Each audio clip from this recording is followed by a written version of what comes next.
Hey everyone, tonight we begin with the brutal reality of medieval winters and the extraordinary lengths ordinary people went to just survive the coldest, deadliest months in human history.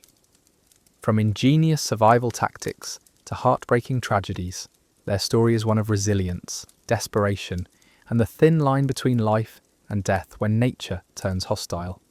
So before you settle in, dim the lights, maybe grab something warm to drink, and let's journey back to a time when winter wasn't just uncomfortable, it was a season of survival. When we think about medieval life, our minds often drift to knights in shining armour, grand castles, and romantic tales of chivalry. But for the vast majority of people living between the 5th and 15th centuries, winter was nothing short of an annual death sentence that arrived with terrifying regularity. It wasn't merely a season to endure, it was a relentless test of human endurance that separated the living from the dead with brutal efficiency. Picture this, you're living in a small village somewhere in medieval Europe, perhaps in what we now call England or France. The year is 1347, and autumn is fading into the harsh grip of winter. Your home isn't the cosy cottage with a roaring fireplace that fairy tales might suggest. Instead, you're crowded into a single room, dwelling made of mud, sticks, and whatever materials you could scavenge or afford. The walls are thin enough that you can hear your neighbour's children coughing through the night. There are no glass windows, just small openings covered with animal skins or wooden shutters that do little to keep out the biting wind. The temperature inside your home hovers just a few degrees above whatever misery the weather is delivering outside. If it's freezing beyond your walls, it's barely less freezing within them. Congratulations on your medieval central heating system, which consists entirely of hope, prayer, and a fire pit that seems determined to produce more smoke than warmth. Medieval winters weren't just cold, they were killers. The numbers are staggering when you really examine them. Historical records, though incomplete, suggest that winter mortality rates could spike by 30 to 50% in harsh years. Entire villages would lose a quarter of their population between November and March. Children under 5 and adults over 40 face the worst odds, but even healthy adults in their prime could find themselves overwhelmed by the season's relentless assault. The cold wasn't just uncomfortable, it was medically devastating. Hypothermia claimed lives with quiet efficiency, stealing warmth from bodies faster than medieval fires could replace it. Frostbite turned fingers and toes black, often leading to infection and death. But perhaps most deadly of all were the respiratory diseases that flourished in the cramped, poorly ventilated spaces where families huddled together for warmth. Pneumonia, bronchitis, and what medieval people simply called the winter fever swept through communities like invisible armies. When 20 people are crowded into a space meant for 5, sharing the same stale air, the same contaminated water, and the same unwashed blankets, disease spreads with terrifying speed. A single cough in November could become a family tragedy by December. Food scarcity made everything worse. Medieval agriculture was entirely dependent on favourable weather, and harsh winters followed by late springs could devastate entire regions. The grain stored from the previous harvest had to last until the next growing season, and families faced an agonising mathematics of survival. Do you eat enough to stay strong, knowing you might run out of food before spring?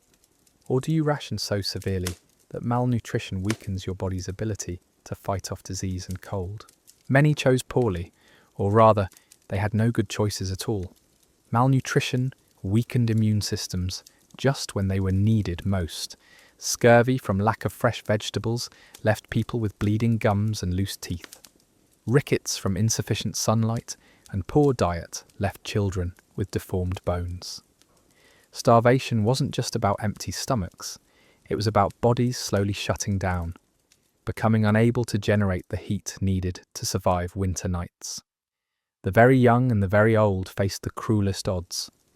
Infants and toddlers couldn't regulate their body temperature effectively, and their small bodies lost heat faster than they could produce it. Elderly people, often already weakened by decades of hard labour and poor nutrition, found their aging bodies unable to cope with the additional stress of brutal cold. Historical records from medieval monasteries and manor houses show that winter deaths among the elderly could triple during particularly harsh seasons. But it wasn't just individual tragedies. Entire communities could be wiped out by what historians call winter mortality crises.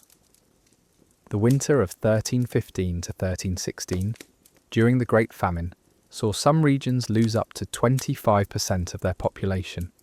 Villages that had thrived for centuries simply vanished, their populations scattered to the winds or buried in frozen ground that couldn't be dug until spring's thaw. Medieval people weren't passive victims, though. They developed an entire culture around winter survival, a complex web of strategies, superstitions, and communal practices designed to help them endure the deadly months. Communities would pool resources, sharing food and fuel when individual families ran short. Extended families would crowd together in the largest available dwelling, creating human heating systems that could mean the difference between life and death. They learned to read the signs of approaching severe weather with the skill of modern meteorologists. Cloud formations, wind patterns, animal behaviour, even the thickness of onion skins all became part of an intricate system for predicting just how brutal the coming winter might be. This wasn't folk wisdom or superstition. It was survival science developed through generations of deadly trial and error. The wealthy, of course, fared better, but even nobles and merchants faced winter's wrath. Their stone castles and manor houses were marginally warmer than peasant huts, but not by much. Glass windows were luxury items that only the richest could afford, and even then they were small and often covered with wooden shutters during storms. The wealthy might have more food stores, better clothes, and larger fires, but they weren't immune to winter diseases or the occasional crop failure that could leave even prosperous regions struggling. Religious faith played a crucial role in winter survival, not just spiritually, but practically. Monasteries often served as refuges for travellers caught in storms, and their organised food storage and distribution systems could mean survival for surrounding communities during the worst winters. Churches became gathering places where people could share warmth, food, and crucial information about which roads were passable or which villages had been cut off by snow. Medieval people developed an entire calendar of religious observances designed around winter survival. Saints were invoked for protection against specific winter dangers. Saint Blaise was called upon to prevent throat ailments, while Saint Agatha was believed to protect against house fires, always a deadly risk when desperate families pushed their heating systems beyond safe limits. The psychological toll of medieval winters was just as devastating as the physical one.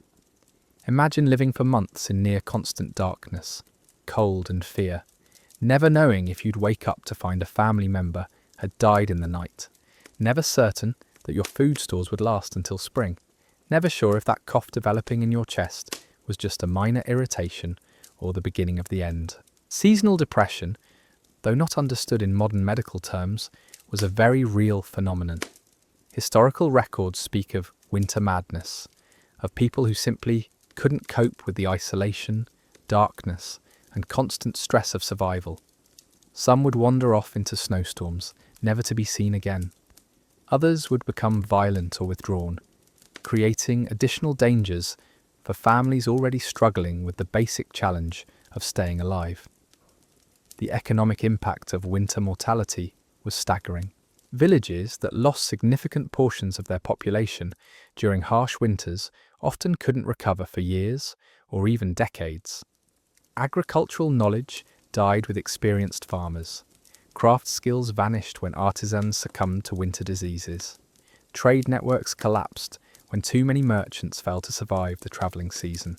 Some regions never recovered from particularly devastating winters. Archaeological evidence shows medieval settlements that were simply abandoned after catastrophic winter mortality events, their survivors scattering to join other communities or attempt to establish new ones in more favourable locations. Medieval winters also created a unique social dynamic around survival. Communities developed complex systems of mutual obligation and support. Neighbours who helped each other through one harsh winter could expect reciprocal aid when their own families faced crisis.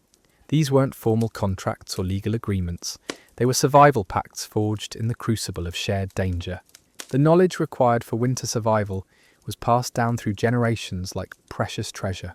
Grandmothers taught granddaughters how to preserve food, how to recognise the signs of frostbite, how to bank fires so they'd burn through the night.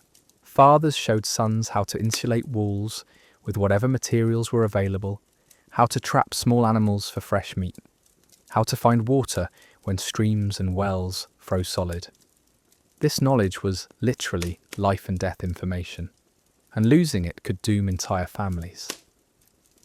When experienced elders died during harsh winters, their survival wisdom often died with them, leaving younger generations to rediscover crucial techniques through deadly trial and error.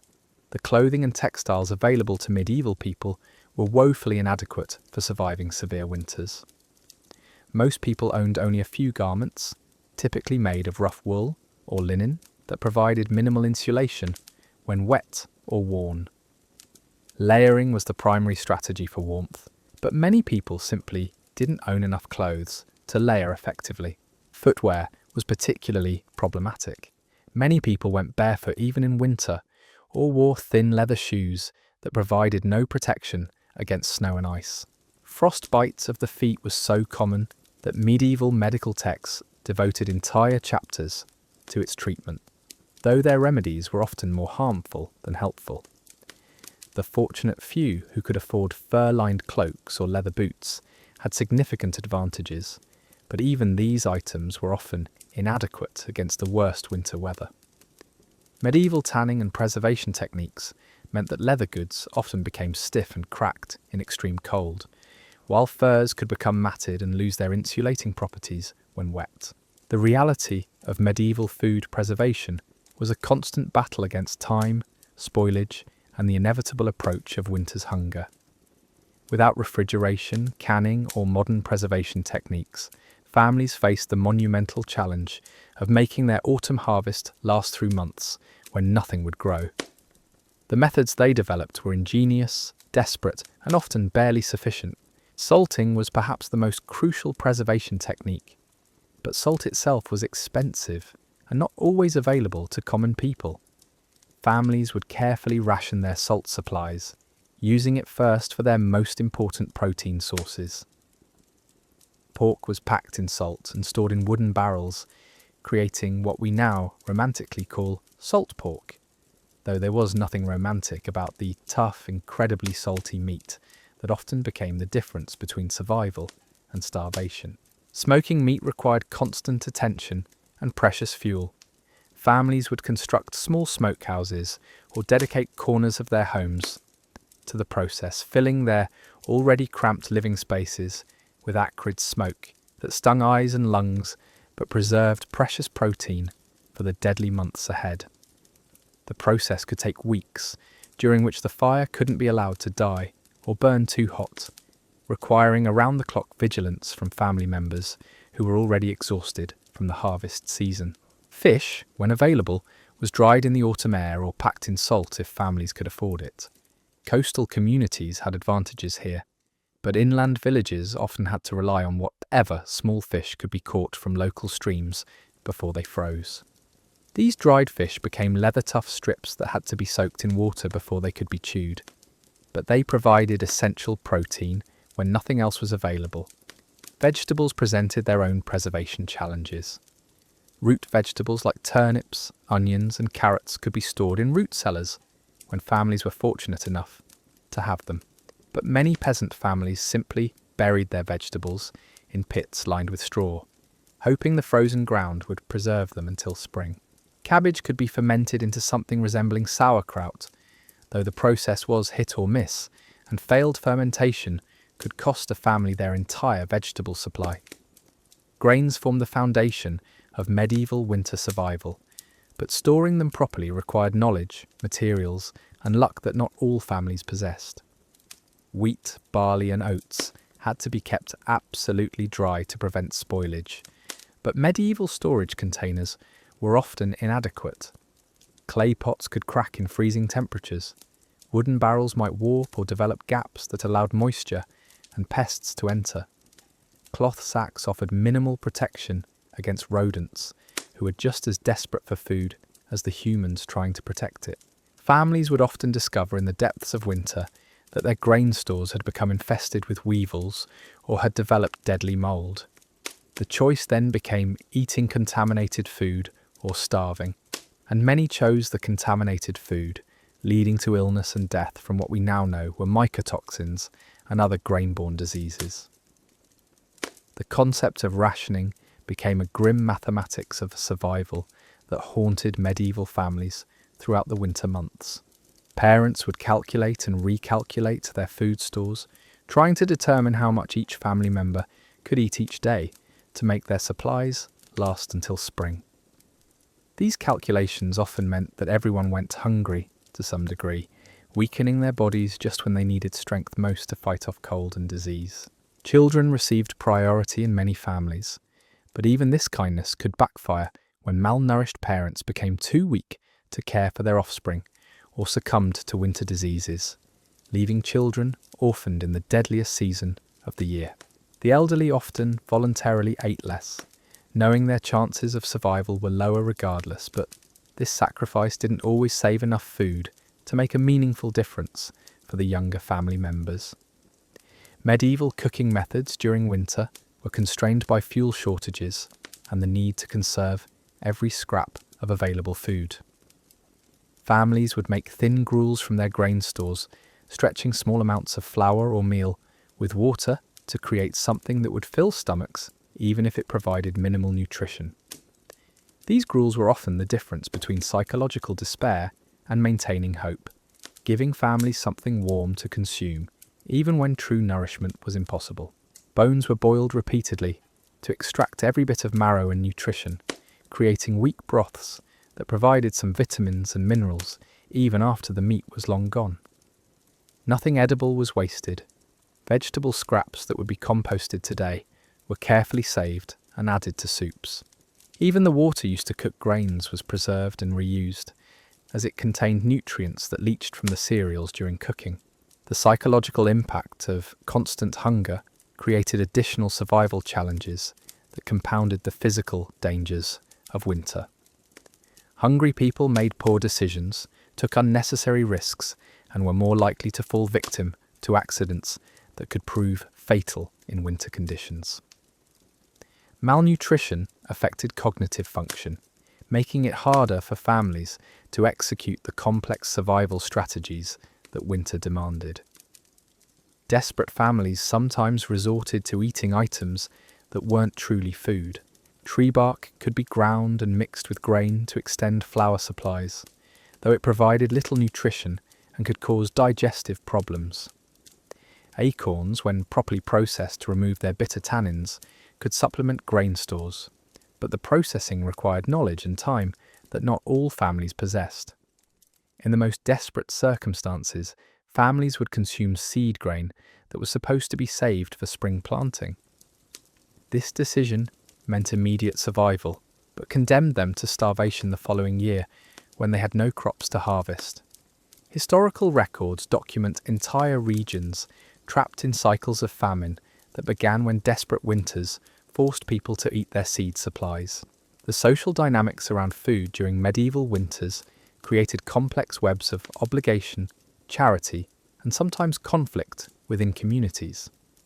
Families who had managed their resources well might share with neighbours, knowing that community survival often meant individual survival. But resources were limited, and even generous families had to make harsh decisions about who deserved help and who would be left to face winter's hunger alone. Churches and monasteries played crucial roles in food distribution during the worst winters, but even their resources were finite. Monastery records show the careful calculations that religious communities had to make, weighing their obligations to help the starving against their own needs for survival. Some monasteries bankrupted themselves providing food during particularly harsh winters, leaving them unable to help in subsequent years. The wealthy hoarded food during good years, knowing that harsh winters could make grain more valuable than gold. This hoarding often meant that even when food existed in a region, poor families couldn't afford to buy it. Markets would see grain prices increase tenfold during winter shortages, placing even basic nutrition beyond the reach of common people. Medieval mills, essential for processing grain into usable flour, often froze or became inaccessible during harsh winters. Families would find themselves with stores of grain, but no way to process it into bread or gruel. Some developed crude methods of grinding grain by hand, using stones or other improvised tools, but these techniques were labour-intensive and produced inferior flour that was harder to digest. The timing of food shortages often determined their deadliness. Families who ran out of food in early winter faced months of starvation, with no hope of relief until spring. Those who managed to preserve food until late winter might survive, even if they were severely weakened by hunger. This timing created a cruel lottery where families with nearly identical resources might face completely different fates based on when their supplies ran out. Water access presented another survival challenge that compounded food scarcity issues. Wells and streams could freeze solid, forcing families to melt snow for drinking water, a process that required precious fuel. Contaminated water sources, common in medieval times, became even more dangerous when people were weakened by hunger and cold.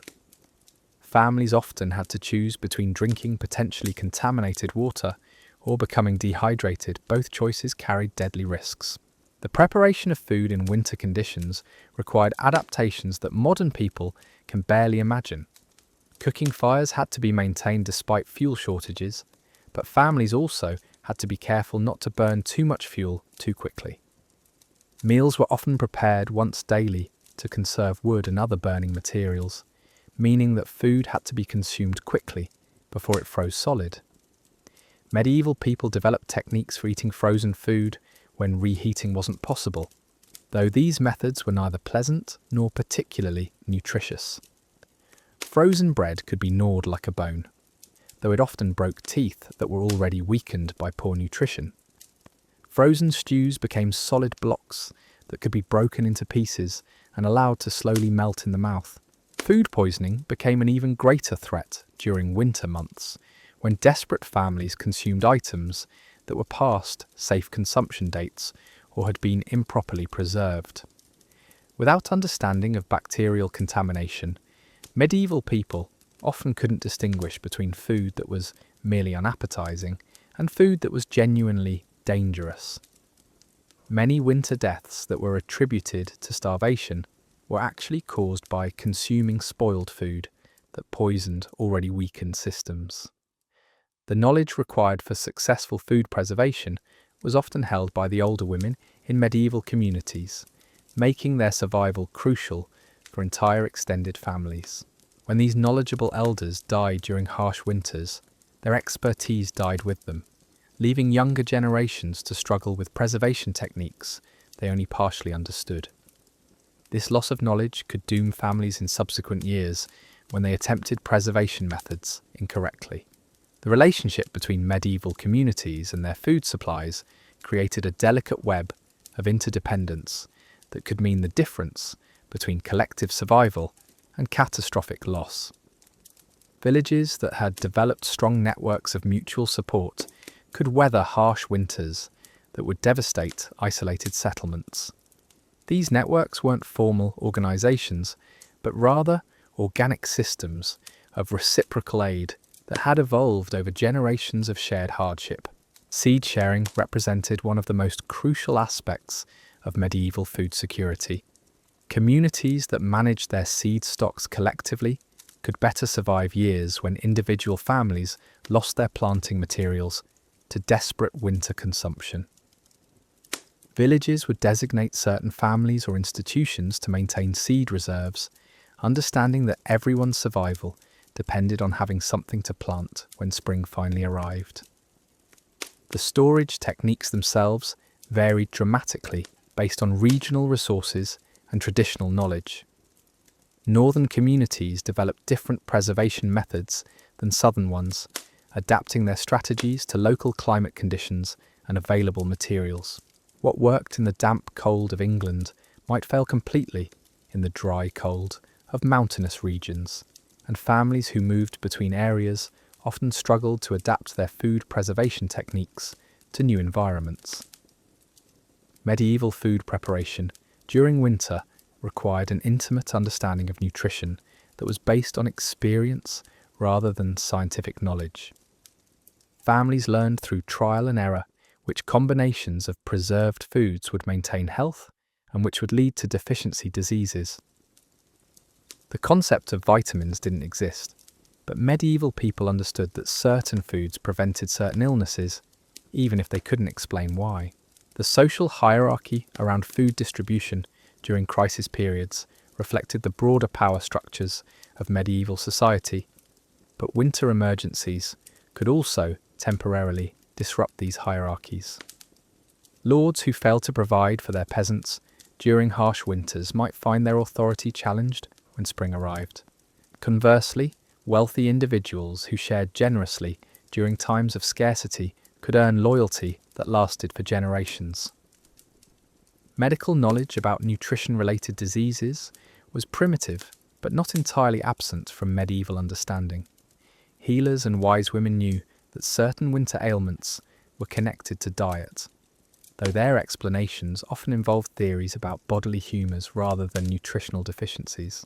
They developed treatments using whatever medicinal plants could be preserved or found during winter months, creating remedies that sometimes helped and sometimes made conditions worse.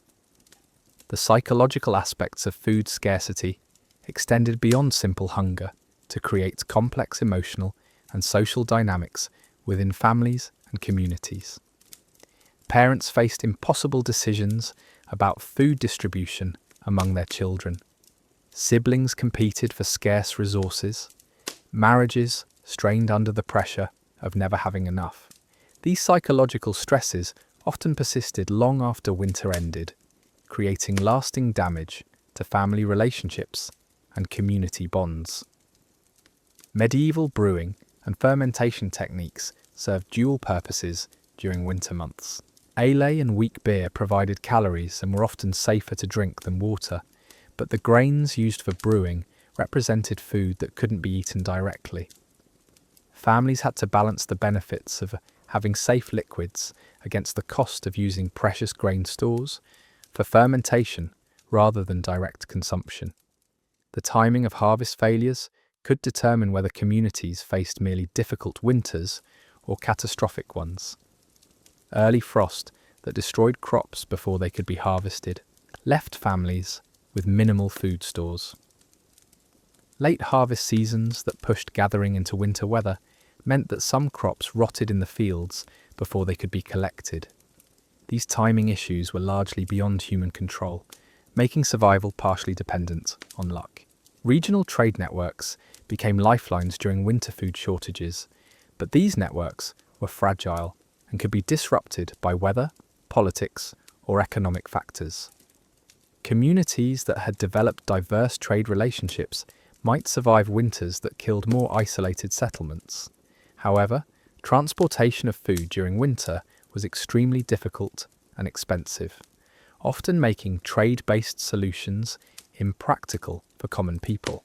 The preservation of dairy products presented unique challenges that varied by season and region. Cheese making required specific temperatures and conditions that were difficult to maintain during winter months. Families had to time their cheese production carefully, creating stores that would last through the cold season, while dealing with cows and goats whose milk production decreased dramatically in winter conditions. Medieval understanding of food safety was based on sensory evaluation rather than scientific knowledge about contamination. Families learned to identify spoiled food by smell, appearance, and taste, but these methods weren't always reliable, especially when people were desperately hungry. The decision to consume questionable food often came down to choosing between possible food poisoning and certain starvation. Wild food gathering provided crucial supplements to stored provisions, but winter foraging required extensive knowledge of what remained edible during the cold months. Certain nuts, roots, and preserved berries could be found even in winter conditions, but locating and safely preparing these foods demanded expertise that not all families possessed. Children were often sent to gather these winter supplements, risking exposure and injury in harsh conditions. The fuel required for food preparation competed directly with heating needs, creating difficult choices for families with limited resources. Cooking required wood or other combustible materials that were also needed to keep homes warm. Families developed techniques for maximizing the efficiency of their fires, often preparing multiple meals during a single burning session to conserve fuel. Food-related rituals and traditions took on special significance during medieval winters, providing psychological comfort that helped families endure physical hardship. Feast days and religious celebrations, even when celebrated with minimal actual food, gave communities something to anticipate and helped maintain morale during the darkest months. These celebrations also reinforced social bonds that were crucial for collective survival. The knowledge of food preservation was often gender-specific, with women typically responsible for most preservation activities, while men handled activities like hunting and slaughter. This division of labour meant that the death of key family members could leave households without crucial survival skills. Widows might lack knowledge of meat preservation, while widowers might not understand vegetable storage techniques. Medieval people developed sophisticated methods for detecting and dealing with grain pests that threaten their winter food supplies. They learned to identify the signs of insect infestation and developed various techniques for protecting stored grain, though these methods had limited effectiveness. The loss of grain stores to pests during winter months could be just as deadly as losing them to spoilage or consumption by desperate families. The economics of food storage created complex calculations for medieval families trying to balance immediate needs against future survival. Selling excess food during good harvest years could provide money for other necessities, but keeping larger food stores provided insurance against harsh winters. These decisions often determined family survival, and there was no way to predict which choice would prove correct. Medical treatments for malnutrition and starvation were limited and often based on misconceptions about the causes of these conditions. Medieval physicians might prescribe treatments that actually made nutritional problems worse, or they might recommend foods that were impossible to obtain during winter months. The interaction between medical treatment and nutritional status created additional complications for families already struggling with food scarcity. The preservation of cooking knowledge itself became crucial for family survival. Recipes and techniques that maximized nutrition from minimal ingredients were passed down through generations like precious inheritance.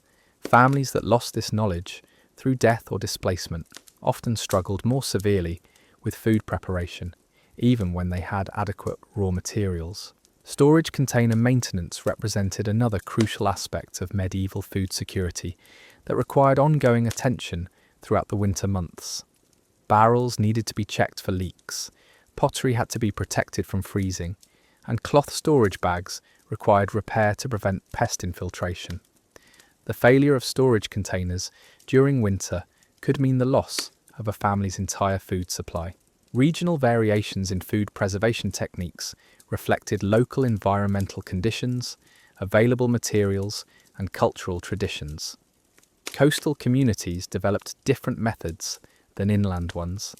Mountain villages used techniques that wouldn't work in lowland areas. These regional differences meant that families moving between areas often had to learn entirely new preservation systems.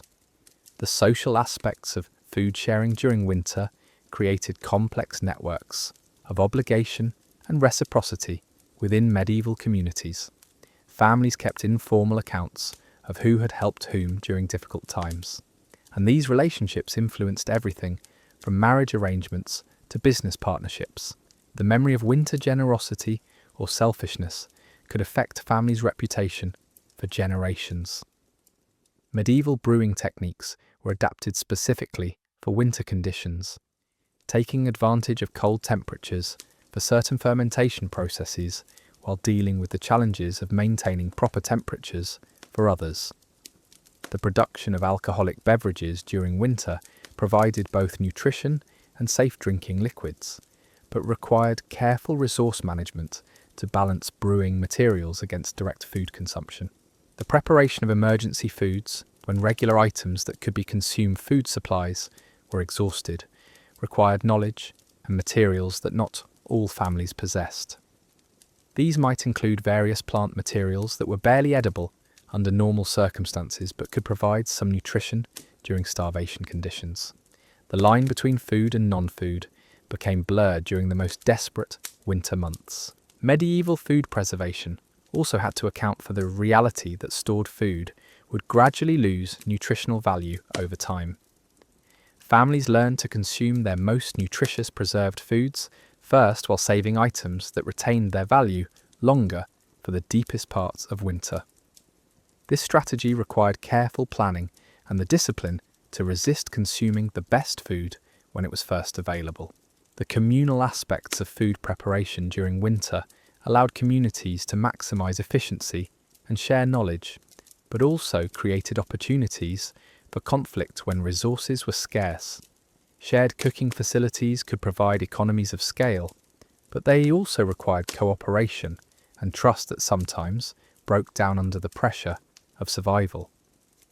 These community dynamics often determined whether entire settlements survived or perished during harsh winters. The relationship between medieval communities and food during winter months created intricate webs of survival that extended far beyond individual families. Villages developed unspoken hierarchies around food distribution that could shift dramatically when resources became scarce. The village baker, normally a respected craftsman, might find his status elevated to nearly godlike proportions when flour became precious beyond measure. Conversely, families who had seemed prosperous during harvest season could find themselves begging for scraps when their storage methods failed or their calculations proved overly optimistic. Medieval people understood that certain combinations of preserved foods could prevent specific ailments, though they explained these connections through theories about hot and cold humours rather than nutritional science. They knew that sailors who ate only hardtack and salt pork would develop bleeding gums and loose teeth, so coastal families tried to preserve small amounts of vegetables or fruit specifically to prevent what we now call scurvy.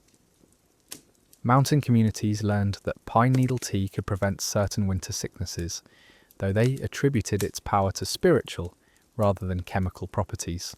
The preparation of food during winter months required adaptations that seem almost unimaginable today.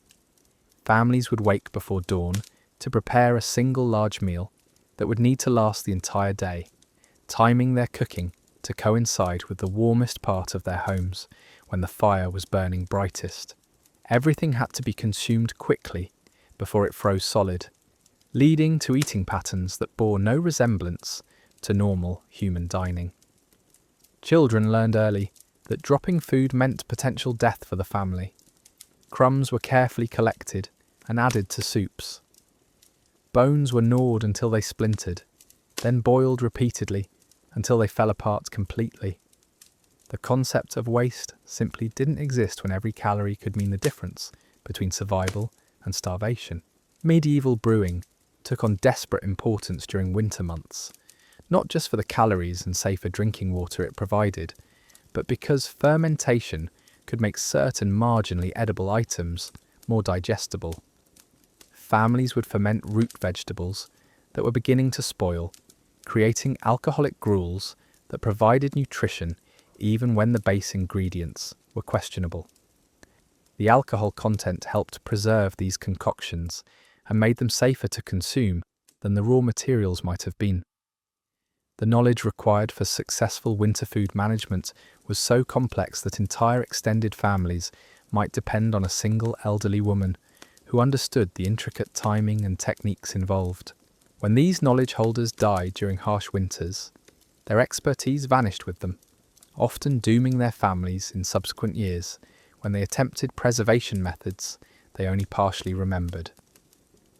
Trade relationships became matters of life and death during winter months.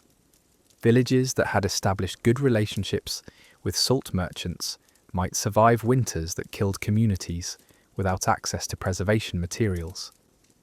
Families with connections to grain producers in distant regions could sometimes obtain emergency food supplies, though the cost might bankrupt them for years to come.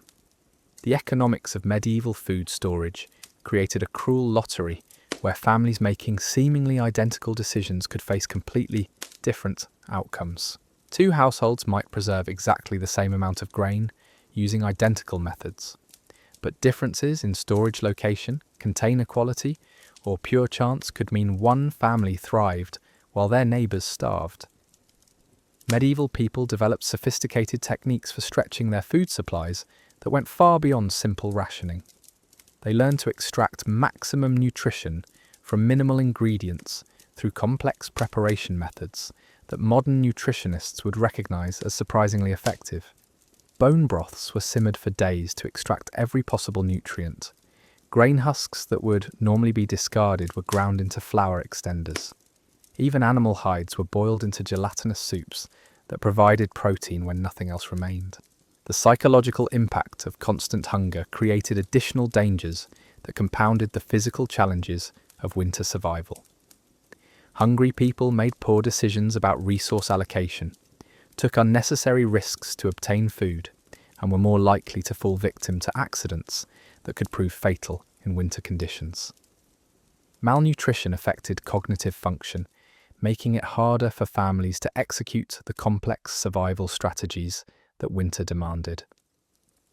Religious institutions played complex roles in food distribution that went beyond simple charity.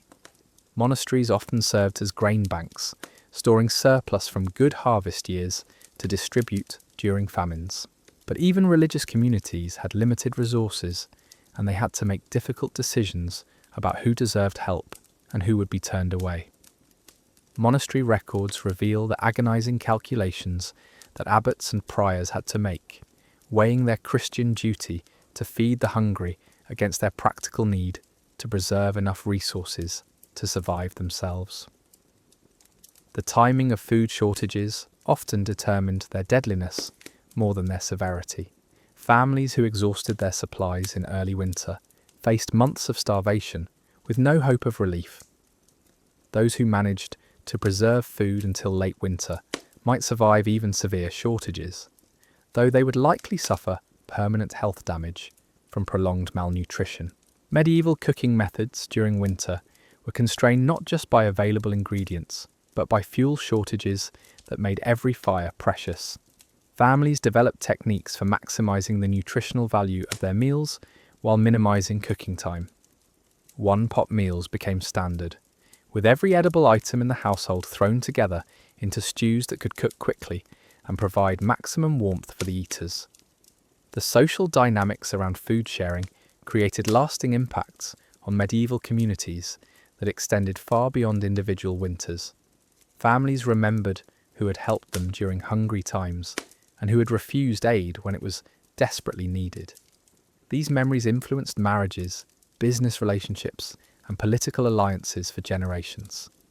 A reputation for generosity during hard times could elevate a family's social status, while selfishness during community crises could result in permanent social exile. Water access became increasingly problematic as winter progressed and natural sources froze solid. Families had to melt snow for drinking water, a process that required precious fuel and often produced water that was barely safe to consume. Wells might freeze to depths that made them inaccessible, forcing communities to travel increasingly long distances to find flowing water. The effort required to obtain water often consumed calories that families couldn't afford to spare. Medieval people understood that certain preserved foods lost their nutritional value over time. though they explained this phenomenon through theories about corruption and spiritual contamical processes. They develop ination rather than biochemistry strategies for consuming their food stores in orders that maximize nutrition throughout the winter. The freshest preserved foods might be eaten first to prevent spoilage, or they might be saved for the deepest part of winter, when nutritional needs were greatest. The preparation of emergency foods, items that could be consumed when regular food supplies were exhausted, required specialized knowledge that not all families possessed. Tree bark could be processed into a flour substitute, but the techniques for removing harmful compounds were complex and dangerous if done incorrectly. Certain roots and plants remained edible even in winter conditions, but identifying and preparing them safely demanded expertise that was often held by only a few individuals in each community. Medieval food preservation had to account for the reality that different family members had different nutritional needs and different chances of survival. Pregnant women required more food, but were also more likely to survive if given adequate nutrition. Children needed consistent feeding to prevent developmental damage, but they were also among the most vulnerable to winter diseases, regardless of their nutritional status. Elderly family members might voluntarily reduce their food consumption, knowing their chances of survival were lower regardless of how much they ate. The communal aspects of food preparation during winter created opportunities for both cooperation and conflict within medieval communities. Shared cooking facilities allowed villagers to maximize fuel efficiency and share preparation knowledge, but they also required levels of trust and cooperation that sometimes broke down under survival pressure. Disputes over cooking schedules, fuel contributions, and food distribution could tear apart communities just when unity was most essential for survival. Medieval brewing and fermentation techniques served multiple survival purposes beyond simply creating alcoholic beverages. The fermentation process could make marginal foodstuffs more digestible and nutritious, while also creating drinks that were safer than water. Families would ferment virtually anything that would undergo the process, creating beverages from grain, fruit, vegetables, and even tree saps when traditional brewing materials were unavailable. The storage of brewing materials presented its own challenges during winter months. Grain used for brewing represented food that couldn't be eaten directly, creating difficult decisions for families about resource allocation. The timing of brewing was crucial, as fermentation required specific temperature conditions that were difficult to maintain during the coldest months. Yet families needed the nutritional and safety benefits that fermented beverages provided throughout the winter.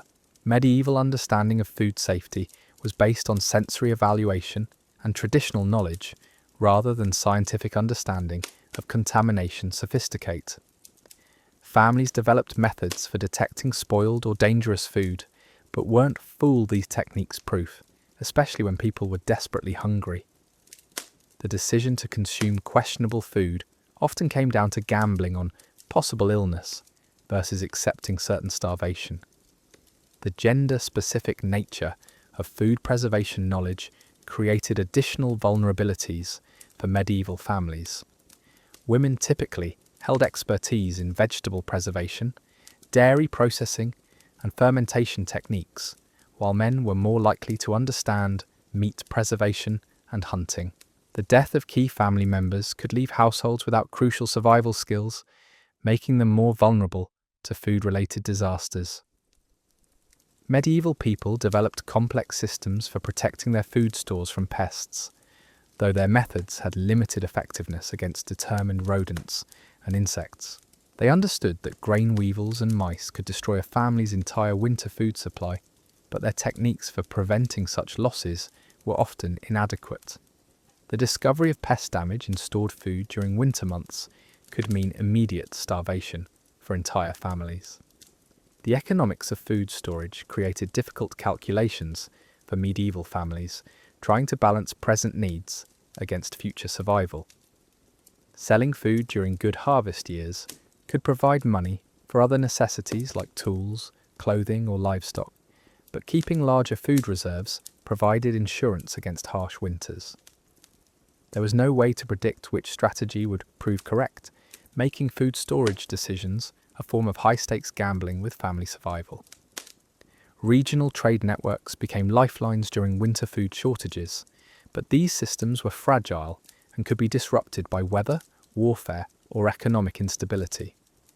Communities that had developed diverse trading relationships might survive winters that devastated more isolated settlements.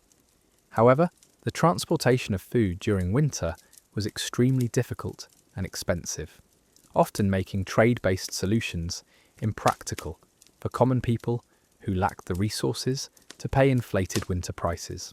The preservation of dairy products required specific techniques that varied by season and regional conditions. Cheese making needed to be timed carefully to create reserves that would last through winter, while dealing with livestock, whose milk production decreased dramatically in cold weather. Families had to balance the benefits of processing milk into longer-lasting cheese against the immediate nutritional needs that fresh dairy products could satisfy. Medieval medical knowledge about nutrition-related diseases was primitive, but included some accurate observations about the connections between diet and health. Healers understood that certain winter ailments were connected to food scarcity, though they explained these relationships through theories about bodily humours and spiritual corruption rather than nutritional deficiencies. They developed treatments using preserved medicinal plants and other materials that could be gathered during winter months. The social hierarchy around food distribution during crisis periods reflected broader medieval power structures, but winter emergencies could temporarily disrupt these traditional arrangements. Lords who failed to provide for their peasants during harsh winters might find their authority challenged when spring arrived. Conversely, wealthy individuals who shared generously during food shortages could earn loyalty and respect that lasted for generations. Medieval families developed sophisticated methods for maximizing the psychological benefits of their limited food supplies. They understood that maintaining morale was crucial for survival, so they created rituals and celebrations around food consumption even when resources were scarce. Special meals on religious feast days, even when those meals consisted of only slightly larger portions of the same basic foods, provided emotional sustenance that helped families endure the physical hardships of winter.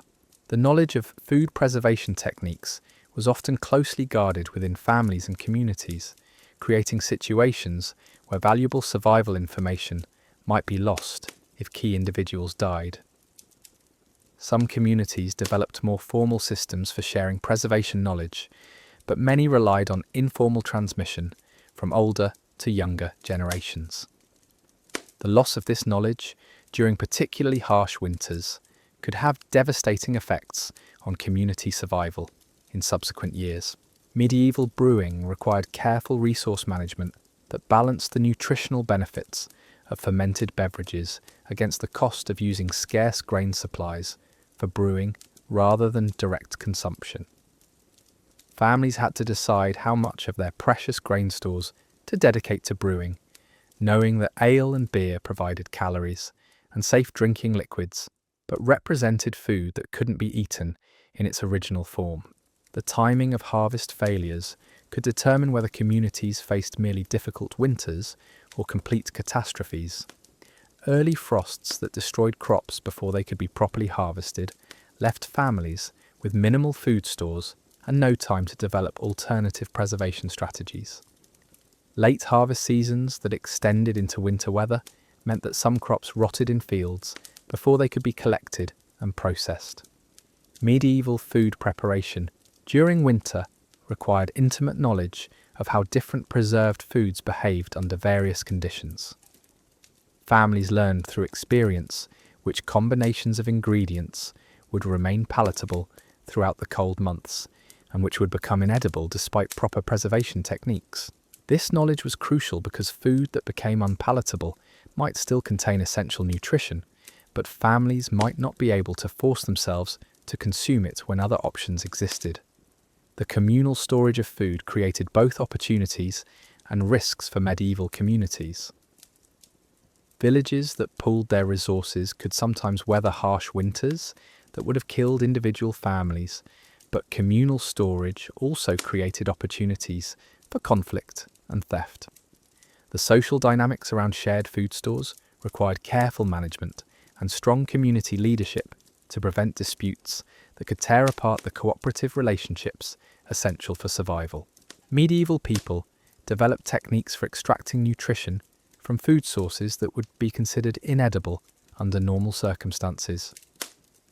During the most desperate periods of winter, families would consume items like leather, which could be boiled into a gelatinous substance that provided some protein.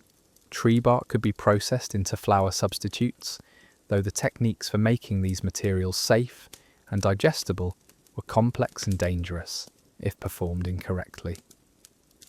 The preservation of cooking knowledge itself became a survival issue for medieval families. Recipes and techniques that could maximize nutrition from minimal ingredients were passed down through generations. Like precious inheritances, families that lost this knowledge through death or displacement often struggled more severely with food preparation, even when they had access to adequate raw materials. Storage container maintenance represented another crucial aspect of medieval food security that required ongoing attention throughout winter months. Wooden barrels needed to be checked regularly for cracks and leaks. Clay pottery had to be protected from freezing temperatures that could cause it to shatter. Cloth storage bags required constant repair to prevent infiltration by pests. The failure of storage containers during winter could result in the immediate loss of a family's entire food supply. The social aspects of food sharing during winter created complex networks of obligation and reciprocity that influenced medieval community structure for generations. Families maintained informal accounts of who had provided help during difficult times and who had refused aid when it was desperately needed. These relationships affected everything from marriage arrangements to business partnerships, creating social bonds and enmities that could persist long after the winters that created them. Medieval understanding of the relationship between food and health included sophisticated observations about seasonal nutrition that were based on experience rather than scientific knowledge.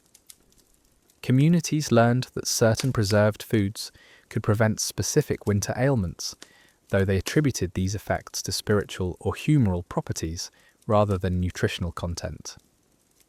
This practical knowledge often led to effective dietary strategies, even when the underlying explanations were scientifically incorrect.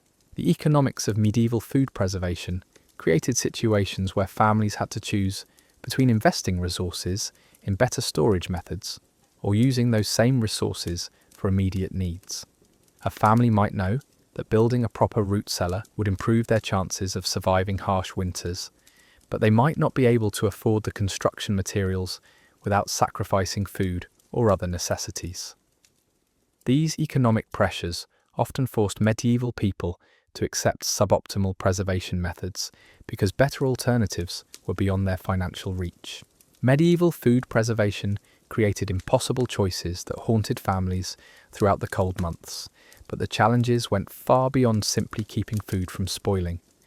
The social dynamics around who ate what and when often determined not just individual survival, but the fate of entire bloodlines.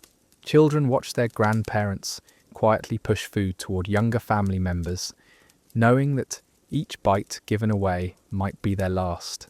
Parents made calculations that would seem monstrous today, deciding which children were strong enough to justify larger food portions and which were too weak to waste precious resources on. These decisions weren't made callously. They were the desperate mathematics of survival, weighing the slim chances of keeping everyone alive against the better odds of ensuring some family members survived to continue the lineage. Medieval people understood that losing everyone meant their family name, their accumulated knowledge, and their genetic legacy would vanish entirely from history. The concept of portion control took on meanings that modern dieters could never imagine. A medieval mother might spend hours each day calculating exactly how many spoonfuls of gruel each family member could have, adjusting for their size, their health, their likelihood of survival, and their value to the family's future prospects. These calculations required a form of emotional mathematics that left lasting psychological scars on the survivors. Water management during medieval winters presented challenges that went far beyond simple thirst. When wells froze solid and streams became impassable sheets of ice, families faced the exhausting task of melting snow for every drop of water they needed. This process consumed precious fuel that was also needed for cooking and heating, creating another impossible balance between competing survival needs. The quality of water obtained from melted snow was often questionable at best. Snow collected from rooftops might be contaminated with soot, animal droppings, or other pollutants. Snow gathered from the ground could contain dirt, organic matter, and various forms of contamination that medieval people had no way to identify or remove. Yet families had no choice but to consume whatever water they could obtain, knowing that dehydration would kill them faster than contamination. Medieval people developed techniques for improving their water supply that demonstrated remarkable ingenuity under desperate circumstances. They learned to collect the cleanest snow available, to filter water through layers of cloth, and to boil it when fuel permitted. Some families would save their clearest water for drinking, while using lower quality water for cooking, understanding instinctively that boiling would reduce some forms of contamination. The storage of water during winter months required containers that could withstand freezing temperatures without cracking. Clay vessels might shatter when their contents froze, leaving families without water storage capability just when they needed it most. Wooden containers could split along the grain when ice expanded within them. Leather bags offered flexibility but could freeze solid, making their contents inaccessible until they thawed. Medieval communities sometimes shared water sources during the worst winters, creating informal systems for rationing access to streams that hadn't frozen completely or wells that remained partially functional. These sharing arrangements required cooperation and trust that could break down when resources became critically scarce. Arguments over water access could tear apart villages just when unity was most essential for survival. The fuel required for melting snow and ice created additional pressure on families already struggling to heat their homes and cook their food. Every piece of wood burned to produce water was wood that couldn't be used for warmth or meal preparation. Families developed strategies for maximizing the efficiency of their water production, timing their snow melting to coincide with cooking activities and trying to capture waste heat from other necessary fires. Medieval people understood that different types of precipitation required different collection and processing methods. Fresh snowfall might be relatively clean and easy to melt, but older snow could be contaminated with dust, pollen, and animal waste. Ice formed from standing water might contain concentrated impurities, while ice from flowing streams could be cleaner but harder to collect safely. The physical demands of water collection during winter months fell heavily on family members who were already weakened by cold and hunger. Children might be sent to gather snow because they were more expendable than adults, but they were also more likely to suffer frostbite or become lost in winter storms. Adults who ventured out for water risked exposure injuries that could cripple or kill them, leaving their families without essential providers.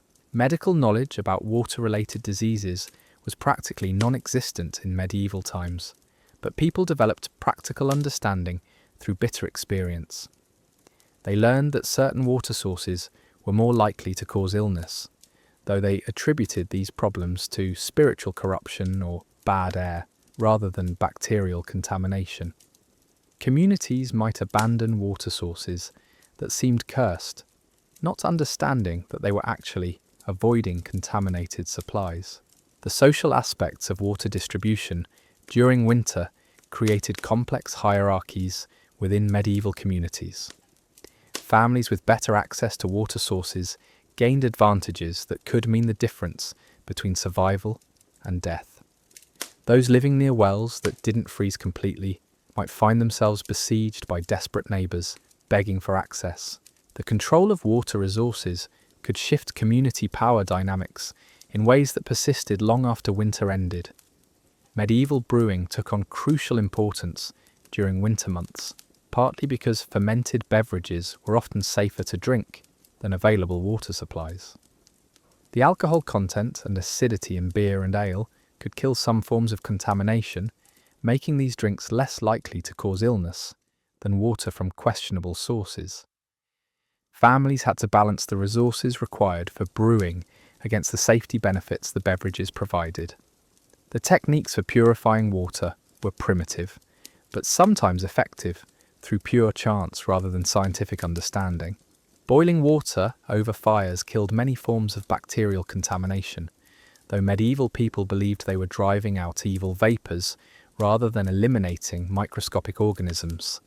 Filtering water through sand, cloth or charcoal could remove some impurities, though these methods were inconsistent and often inadequate.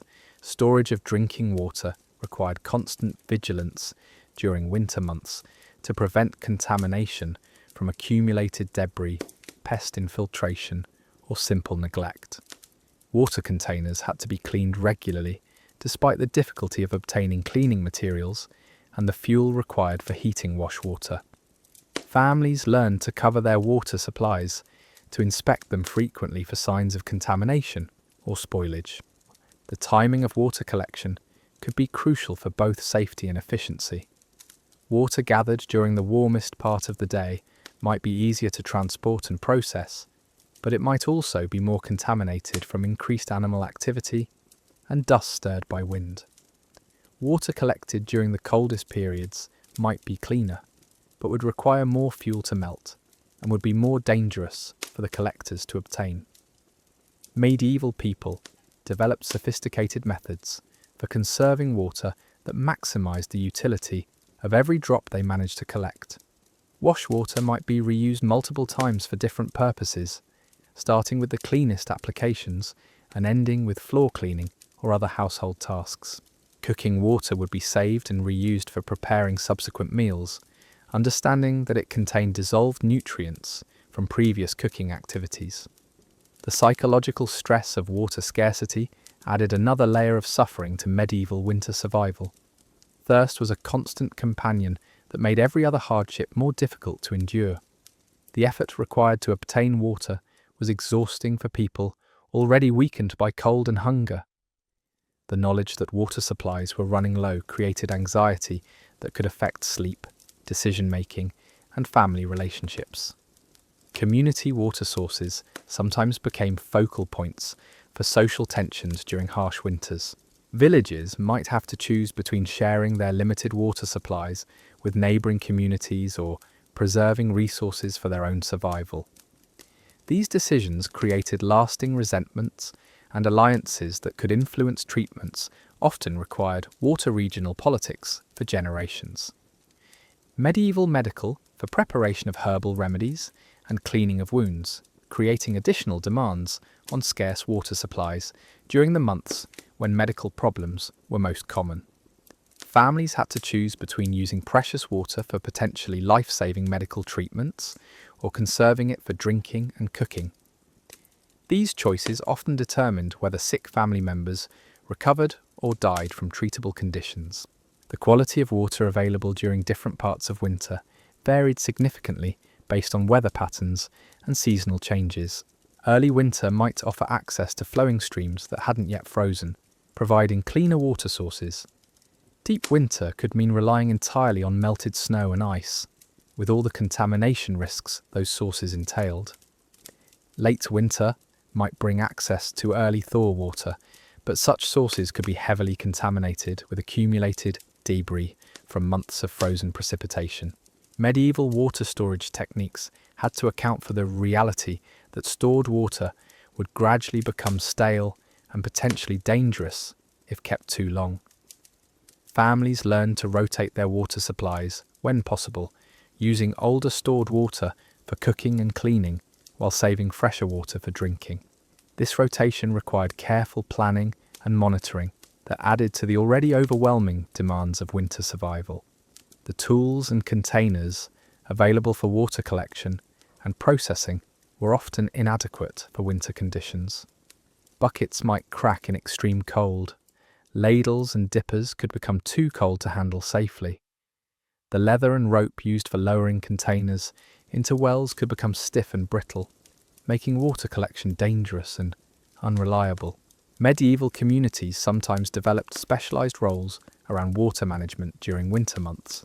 Certain individuals might be designated as water collectors, taking on the dangerous task of gathering supplies for multiple families. These arrangements required trust and cooperation that could break down under survival pressure, but they also allowed communities to develop expertise and efficiency in their water management systems. The relationship between water scarcity and other survival challenges created cascading effects that could overwhelm medieval families. Lack of water made food preparation more difficult, reduced hygiene standards that increased disease risk, and created dehydration that made cold exposure more dangerous. These interconnected problems meant that water shortages could trigger complete family collapse, even when other resources were adequate. Medieval people developed techniques for identifying potentially safe water sources during winter months, though their methods were based on observation and tradition rather than scientific understanding. They learned to look for signs of flowing water under ice, to identify springs that were less likely to freeze, and to recognize water sources that were less prone to contamination. The fuel costs associated with water processing during winter months could consume a significant portion of a family's energy resources. Melting snow required sustained heat that used wood, coal, or other combustible materials that were also needed for heating homes and cooking food. Families had to develop strategies for maximizing the efficiency of their fuel use, often timing water processing to coincide with other heating activities. Medieval brewing and water management intersected in complex ways during winter months. The water used for brewing had to meet higher standards than water used for other purposes, as contaminated water could ruin entire batches of ale or beer. Families might dedicate their cleanest water sources to brewing while using lower quality water for other needs, understanding that successful fermentation required the best available materials. The social dynamics around water sharing created opportunities for both cooperation and conflict within medieval communities. Families that helped their neighbours during water shortages might expect reciprocal assistance during their own times of need. However, the life or death nature of water access could also create desperate competition that destroyed community bonds and left lasting resentments. Medieval water collection during winter months required knowledge and skills that were often specific to local conditions and seasonal patterns. Families learned the locations of springs that were less likely to freeze, the best times of day for collecting clean snow, and the techniques for safely accessing water sources in dangerous winter conditions. This knowledge was passed down through generations and could mean the difference between survival and death for entire communities. The storage and rationing of water during medieval winters required the same careful calculations that families applied to food resources. Every family member's water consumption had to be monitored and controlled to ensure supplies would last until spring or until alternative sources became available. These rationing decisions affected health, hygiene, and morale in ways that compounded the other stresses of winter survival. Medieval people understood that water quality could vary dramatically within the same source, depending on seasonal conditions and weather patterns. They learned to collect water from the cleanest parts of streams, to avoid areas where animals congregated, and to recognize signs that water sources might be contaminated or unsafe. This practical knowledge was crucial for avoiding waterborne illnesses that could kill weakened individuals. The tools and techniques for water purification available to medieval people were limited but sometimes effective through accidental application of sound principles. allowing water to settle so that debris could be removed, filtering through cloth or sand, and boiling when fuel permitted could improve water safety, even though the scientific principles behind these methods weren't understood.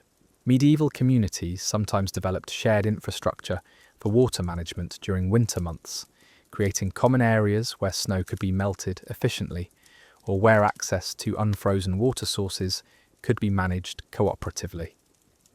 These shared systems required organisation and leadership that could be difficult to maintain when survival pressures mounted and community cooperation began to break down. The relationship between water access and social status within medieval communities became more pronounced during winter months when water was scarce. Wealthy families might have better storage facilities, more fuel for melting snow, or privileged access to the cleanest water sources. These advantages could mean the difference between survival and death, reinforcing social hierarchies even during times of general hardship. Medieval medical understanding included some recognition that water quality affected health, though the explanations for these connections were based on theories about humours and spiritual corruption rather than knowledge of bacterial contamination. Healers might recommend specific water sources for treating certain ailments, or might advise avoiding water that was believed to be spiritually corrupted or imbalanced. The psychological aspects of water scarcity during medieval winters created stress that affected every aspect of family and community life. The constant worry about whether water supplies would last, the physical exhaustion of collecting and processing water, and the knowledge that dehydration was always a threat created mental pressures that could lead to poor decision-making and family conflicts. Medieval water management during winter required balancing immediate needs against long-term survival in ways that demanded both practical skills and emotional resilience. Families had to decide whether to use precious water for cooking, cleaning, or medical treatments, while ensuring enough remained for basic hydration. These decisions required a form of resource management that few people today could imagine having to master. The seasonal patterns of water availability created predictable cycles of scarcity and abundance that medieval people learned to anticipate and prepare for. Early winter might offer relatively abundant water from streams that hadn't yet frozen completely. Deep winter could bring severe scarcity when all natural sources were frozen solid. Late winter might provide temporary relief as early thaws created new water sources, though these could be heavily contaminated with accumulated debris. Medieval communities that successfully managed their water resources during harsh winters often developed specialized knowledge and techniques that gave them advantages over less organized settlements. Villages with experienced water managers, efficient collection systems, and cooperative sharing arrangements were more likely to survive severe winters with fewer casualties and less social disruption.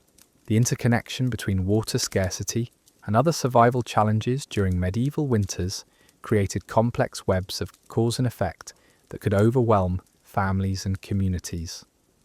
Water shortages affected food preparation, personal hygiene, medical treatment, and heating efficiency in ways that compounded each other and created cascading failures that were difficult to recover from once they began. The physical toll of obtaining water during medieval winters created a vicious cycle that trapped families in ever-worsening conditions. Each expedition to collect snow or ice required energy that malnourished bodies could barely spare. Family members would return from water-gathering expeditions exhausted, frostbitten, and sometimes injured from falls on icy terrain. Yet without water, survival was impossible, forcing families to send out collectors even when they knew the risks were potentially fatal. Children bore a disproportionate burden in water collection because adults recognized that losing a child, while devastating, was less catastrophic for family survival than losing the primary breadwinners or the knowledge holders who understood preservation techniques.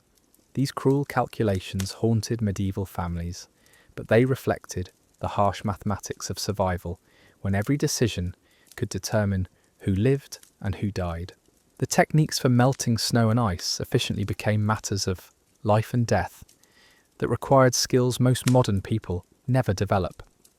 Families learned that different types of snow produced different quantities of water, that ice melted more efficiently than loose snow, and that timing the melting process to capture waste heat from cooking fires could conserve precious fuel. These seemingly simple tasks demanded expertise that took years to master and could mean survival or death when executed correctly or incorrectly. Medieval people developed ingenious methods for collecting the cleanest available snow, understanding through bitter experience that not all frozen precipitation was equally safe to consume. They learned to avoid snow that had been on the ground for extended periods, to gather fresh snowfall before it could become contaminated, and to collect snow from elevated areas where animal contamination was less likely. These collection strategies required knowledge of local terrain and weather patterns that was passed down through generations of winter survivors. The storage of processed water created additional challenges that tested medieval ingenuity and resource management. Containers had to be sized appropriately to prevent complete freezing while avoiding waste from containers too large to fill efficiently.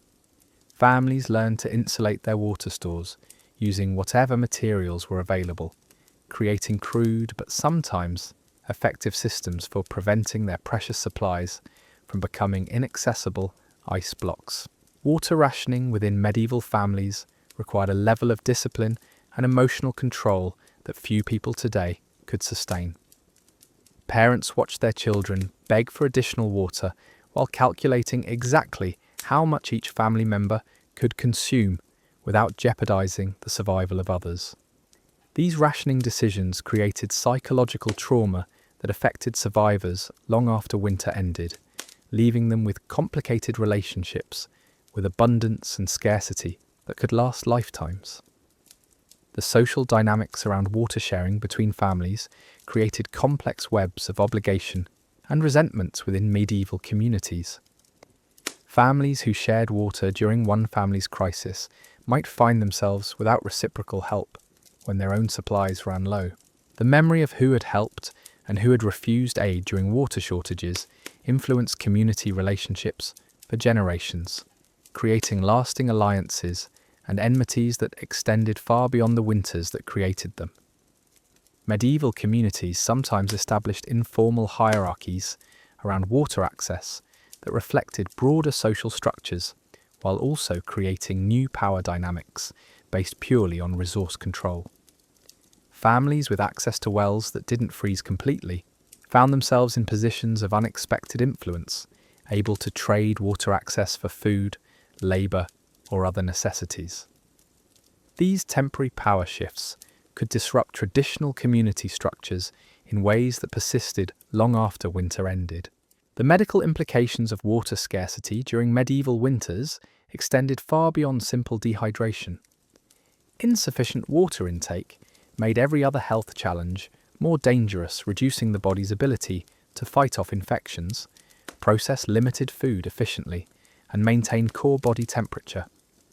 Families had to balance their water consumption against medical needs, often choosing between hydration and using water for wound cleaning or preparing herbal remedies. Medieval brewing practices had to be adapted for winter conditions when water was scarce and fuel was precious. Families might continue brewing during winter months because fermented beverages provided safer drinking options than questionable water sources, but they had to carefully balance the water and grain required for brewing against more immediate survival needs. The decision to brew or not to brew could determine whether families had safe drinking liquids throughout the winter. The tools available for water processing during medieval winters were often inadequate for the demanding conditions they faced. Buckets cracked in extreme cold, making water collection dangerous and inefficient. Ladles and containers became too cold to handle safely, requiring families to warm them before use or risk frostbite injuries. The maintenance and repair of water collection tools became crucial skills that could determine a family's ability to maintain adequate hydration. Medieval people developed sophisticated understanding of how different weather conditions affected water availability and quality, though their explanations were based on observation rather than scientific knowledge. They learned to predict which storms would provide clean snow versus contaminated precipitation, when ice formation would create accessible water sources, and how temperature changes would affect the safety and availability of different water supplies. The fuel costs associated with water processing created impossible choices for families already struggling with heating and cooking needs. Every piece of wood burned to melt snow was fuel that couldn't be used for warmth or food preparation. Families developed strategies for maximizing fuel efficiency, timing water processing to coincide with other heating activities, and learning to capture waste heat from necessary fires for water production. Medieval water storage required constant vigilance to prevent contamination from dust, debris, pests, and simple neglect. Families had to cover their water supplies carefully, inspect them regularly for signs of problems, and clean storage containers despite the difficulty of obtaining cleaning materials and the fuel required for heating wash water. The loss of stored water to contamination could be as devastating as losing food supplies to spoilage. The psychological stress of water scarcity created additional burdens for families already overwhelmed by cold, hunger, and fear. Thirst was a constant companion that made every other hardship more difficult to endure. The knowledge that water supplies were dwindling created anxiety that affected sleep, decision-making, and family relationships in ways that could undermine other survival strategies.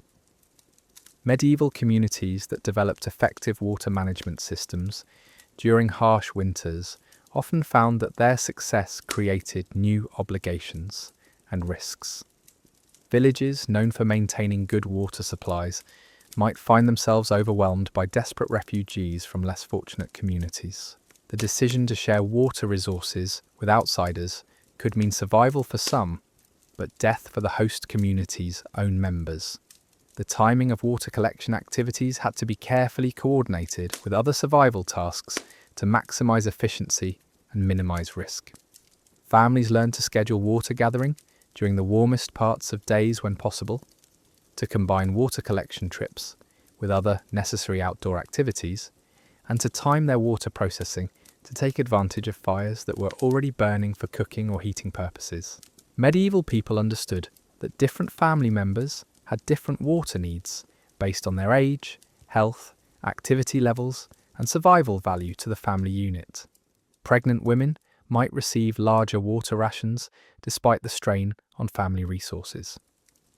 Working adults might get priority access because their labour was essential for family survival. Children and elderly family members might receive reduced rations, reflecting harsh calculations about their prospects for surviving until spring. The quality of available water sources changed throughout winter as weather patterns shifted and seasonal factors affected contamination levels. Early winter might offer access to flowing streams with relatively clean water. Deep winter could force families to rely entirely on melted precipitation with all its associated risks. Late winter might bring early thaw water that was heavily contaminated with accumulated debris from months of frozen conditions. Medieval water processing techniques required skills and knowledge that were often specific to local conditions and available resources. Families learned the most effective methods for their particular circumstances, developing expertise in filtration, purification, and storage that was adapted to their climate, terrain, and available materials.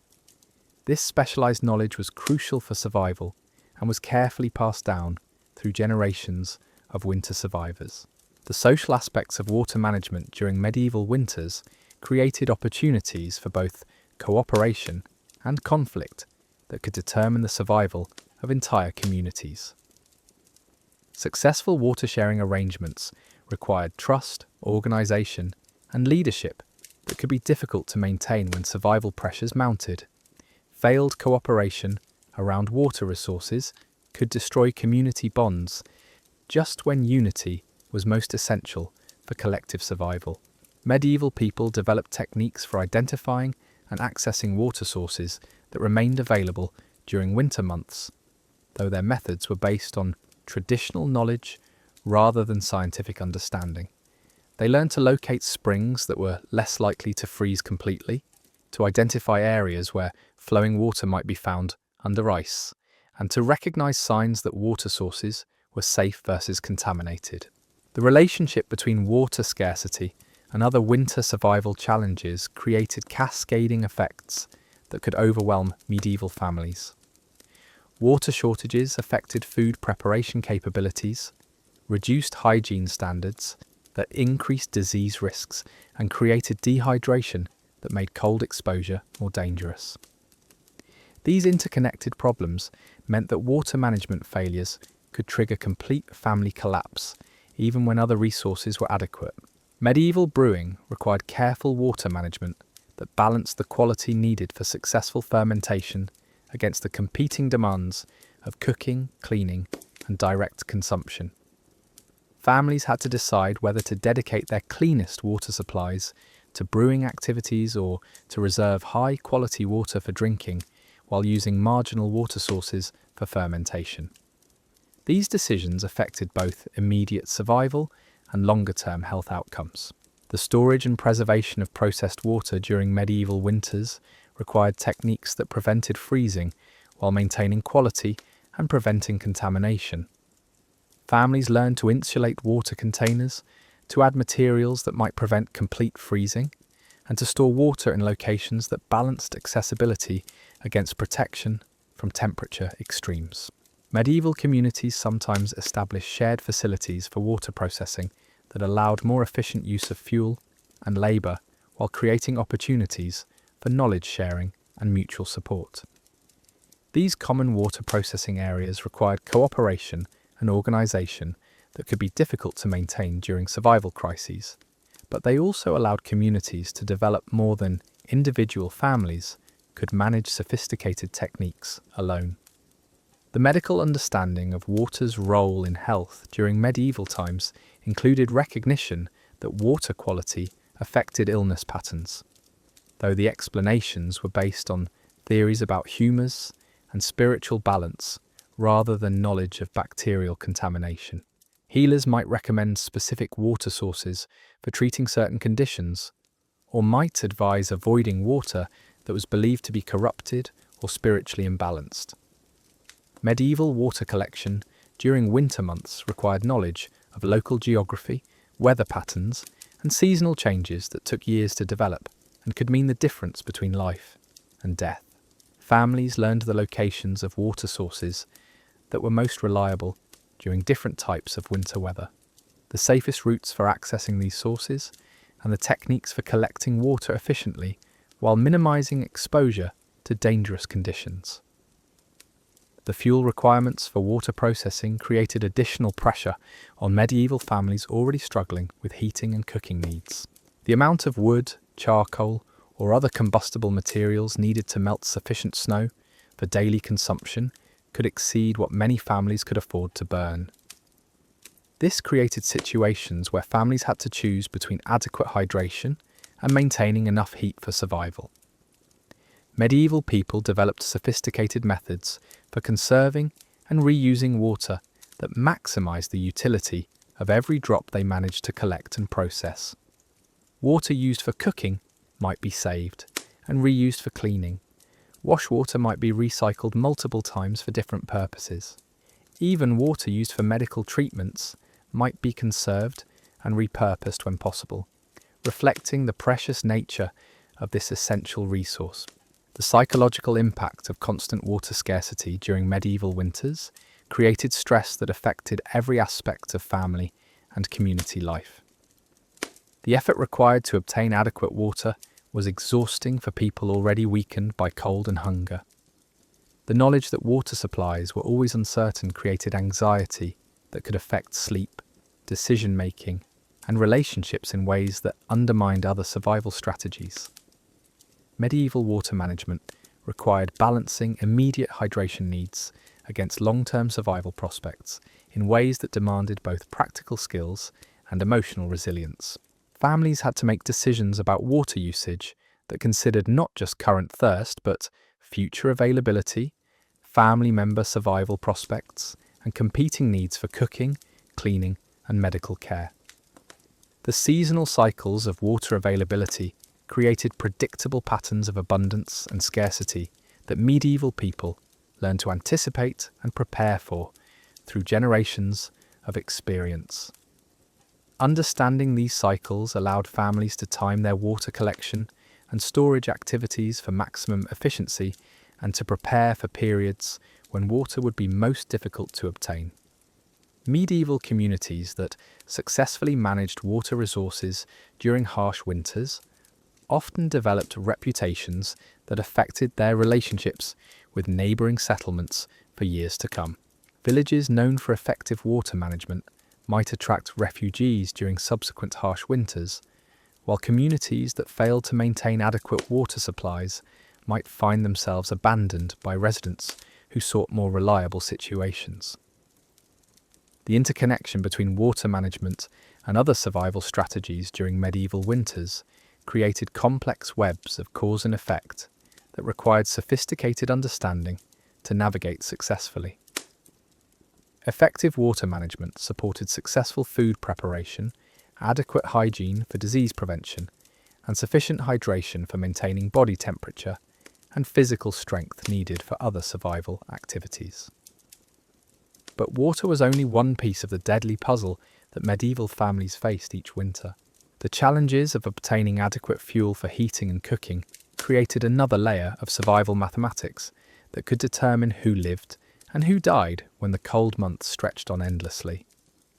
The quest for fuel during medieval winters became a daily battle against death itself, one that required families to venture into frozen landscapes where a single misstep could mean never returning home. Wood wasn't just something you gathered when convenient.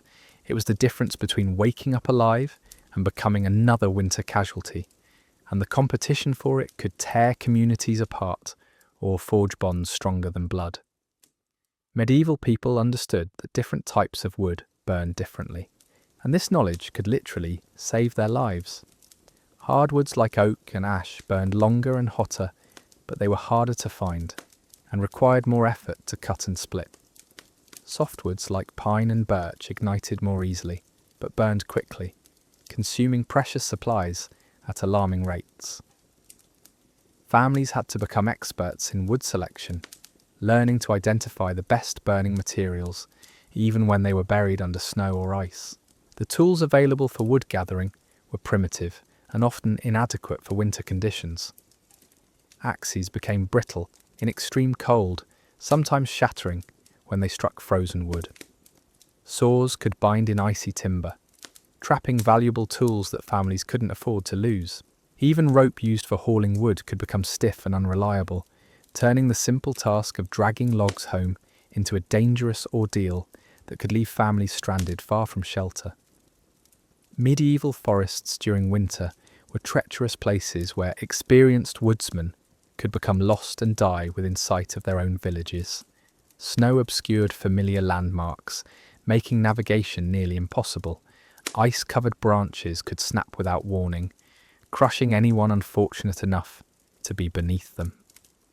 Streams that served as guides during other seasons became invisible under snow, leaving wood gatherers without reliable reference points for finding their way home. The physical demands of wood collection in winter conditions pushed medieval people beyond their limits on a daily basis. Cutting frozen timber required enormous energy expenditure from bodies already weakened by cold and malnutrition. Hauling heavy logs through deep snow was exhausting work that could leave families more calories than they consumed, creating a deadly cycle where the effort to obtain fuel actually hastened starvation. Children were often sent to gather kindling and smaller wood pieces, not because the work was easier, but because their loss would be less catastrophic to family survival than losing adult workers. These children faced frostbite, getting lost, an injury from handling tools that were sized for adult hands. Many never returned from wood-gathering expeditions, becoming silent casualties of winter, whose deaths were noted only by the families who never stopped waiting for them to come home. Medieval communities developed complex social arrangements around wood gathering that could determine which families survived harsh winters. Groups might organise collective expeditions that were safer than individual efforts, but required cooperation that could break down under survival pressure. The sharing of cutting tools, transportation methods, and labour created webs of mutual obligation that could either strengthen communities or tear them apart when resources became scarce. The storage of gathered wood required techniques that protected precious fuel from moisture, pests, and theft, while keeping it accessible during storms when families desperately needed heat. Wood had to be stacked properly to allow air circulation that would prevent rot, but dense packing was also necessary to conserve storage space and protect supplies from weather. These storage methods required knowledge and materials that not all families possessed.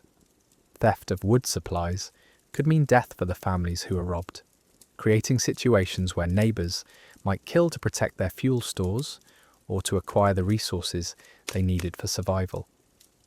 Communities struggled to maintain law and order when the alternative to stealing might be freezing to death. The social bonds that held villages together during prosperous times could dissolve completely when fuel scarcity made survival a zero-sum game. Medieval people learned to burn everything that was remotely combustible when proper firewood ran out. Furniture was broken apart and fed to fires. Wooden tools that weren't absolutely essential were sacrificed for heat. Even structural elements of homes might be burned when families faced the choice between maintaining their shelter and freezing to death inside intact but unheated buildings. The quality of available fuel varied dramatically throughout winter, as families exhausted their best supplies and were forced to burn increasingly marginal materials. Green wood that hadn't had time to dry produced more smoke than heat, while consuming oxygen that people needed to breathe. Rotten wood burned quickly and provided minimal warmth. Families learned to ration their best fuel for the coldest nights, while making do with inferior burning materials when temperatures were merely uncomfortable rather than deadly. Medieval fire management required skills that took years to master and could mean the difference between efficient heating and wasteful consumption of precious fuel. Families learned to bank fires so they would burn slowly through the night, to arrange wood so it would burn evenly and completely, and to control airflow to maximize heat output while minimizing fuel consumption. These techniques were passed down through generations like precious secrets. The smoke produced by medieval fires created additional health hazards that families had to balance against their need for warmth. Poorly ventilated homes filled with smoke that damaged lungs and eyes, but opening windows or doors to clear the air meant losing precious heat. Families learned to manage their fires to minimize smoke production while maximizing heat output, though perfect solutions were rarely possible with the materials and knowledge available. Medieval people developed ingenious methods for extending their fuel supplies when proper wood became unavailable. Animal dung could be dried and burned, though it produced more smoke than heat and created unpleasant odours. Straw and other plant materials could supplement wood supplies, though they burned quickly and required constant attention. Even clothing and textiles might be burned when no other options remained. The timing of fuel gathering activities had to be coordinated with weather conditions, family labour availability, and other survival tasks in ways that required sophisticated planning and decision-making. Families learned to gather fuel during brief warm periods when work was easier and transportation was possible. They had to balance immediate heating needs against the effort required to obtain fuel and the risks involved in venturing out during dangerous weather. Medieval communities sometimes established shared woodlots or forest areas where families could gather fuel according to traditional usage rights, but these systems could break down when survival pressure mounted. Disputes over cutting rights, accusations of overharvesting, and conflicts between neighbouring villages could escalate into violence when fuel scarcity threatened community survival. The transportation of fuel from collection areas to homes required methods and tools that were often inadequate for winter conditions. Sleds might be used when snow was deep enough, but they required smooth terrain that wasn't always available. Carrying wood by hand was exhausting and limited the amount that could be transported in each trip. Animals that might help with hauling were often too valuable as food sources to risk in dangerous fuel-gathering expeditions. Medieval fire-starting techniques became matters of life and death when families lost their fires and had to restart them using primitive methods. Flint and steel required dry tinder that was difficult to maintain in winter conditions. Fire starting could take hours when materials were damp or when people were weakened by cold and hunger. The knowledge of fire starting was so crucial that families would risk their lives to preserve burning embers rather than face the challenge of creating new fires from scratch. The allocation of fuel within medieval homes required careful planning that balanced heating efficiency against the practical needs of daily survival. Families learned to concentrate their heat in single rooms where everyone would gather, abandoning other parts of their homes to the cold. They developed techniques for directing heat towards sleeping areas and cooking spaces, while accepting that some parts of their living space would remain uninhabitable during the coldest months. Medieval people understood that different burning techniques produced different results in terms of heat output, fuel consumption, and safety. They learned to build small hot fires when fuel was scarce and large, long-burning fires when supplies were adequate. They developed methods for controlling combustion to maximize efficiency while minimizing the risk of house fires that could be even more deadly than freezing.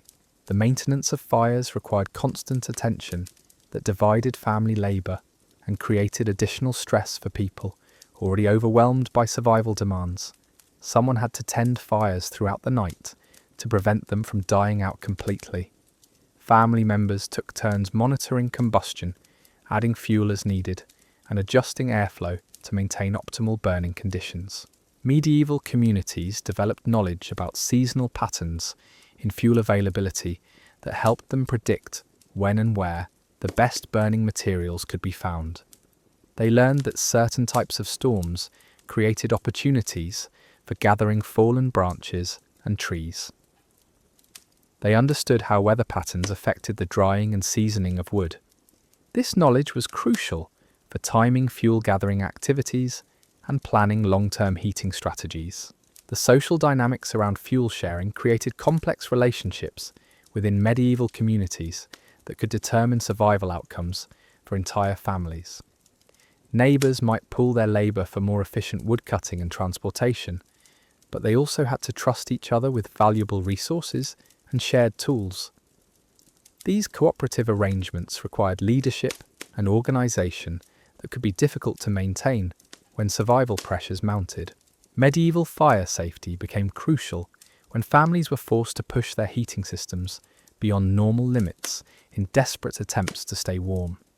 Houses built primarily of wood and thatch could ignite easily if fires were not properly contained and monitored. The risk of house fires increased dramatically when families used makeshift heating methods or burned materials that produced dangerous sparks and excessive heat. The psychological aspects of fuel management created additional stress for medieval families already struggling with cold, hunger, and fear. The constant worry about whether fuel supplies would last through winter affected decision-making and family relationships.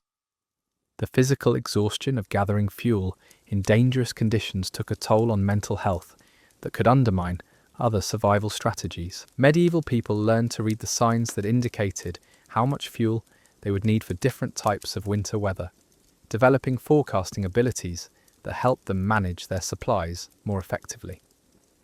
They understood that certain cloud formations or wind patterns meant particularly cold weather was approaching, allowing them to prepare their fires and conserve fuel accordingly.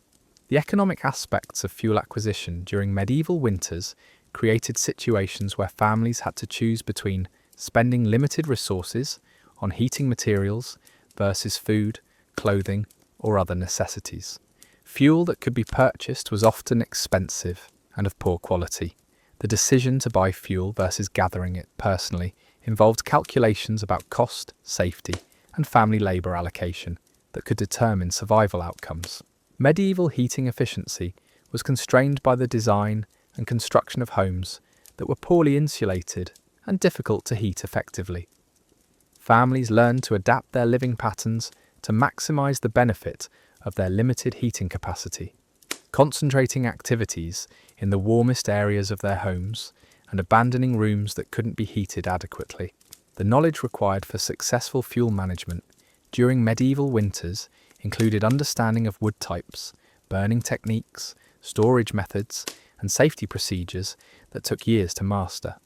Families that lacked this knowledge or lost experienced practitioners to winter mortality faced much higher risks of fuel-related disasters or simple failure to maintain adequate heat for survival. Medieval communities sometimes developed specialised roles around fuel management, with certain individuals becoming expert woodcutters, fire tenders, or fuel storage managers. These specialists provided crucial services that could mean survival for multiple families, but their own survival was essential for community welfare. The loss of fuel management experts could doom entire settlements. The timing of fuel consumption had to be carefully managed to ensure supplies would last through the entire winter season. Families learned to ration their best fuel for the coldest periods, while making do with inferior materials during merely uncomfortable weather.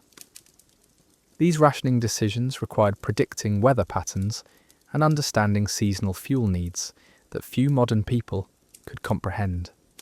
Medieval fire construction techniques evolved to maximize heat output while minimizing fuel consumption and safety risks. Families learned to build fires with specific arrangements of wood that would burn efficiently and provide steady heat over extended periods. They developed methods for banking fires that would maintain combustion through the night without requiring constant attention.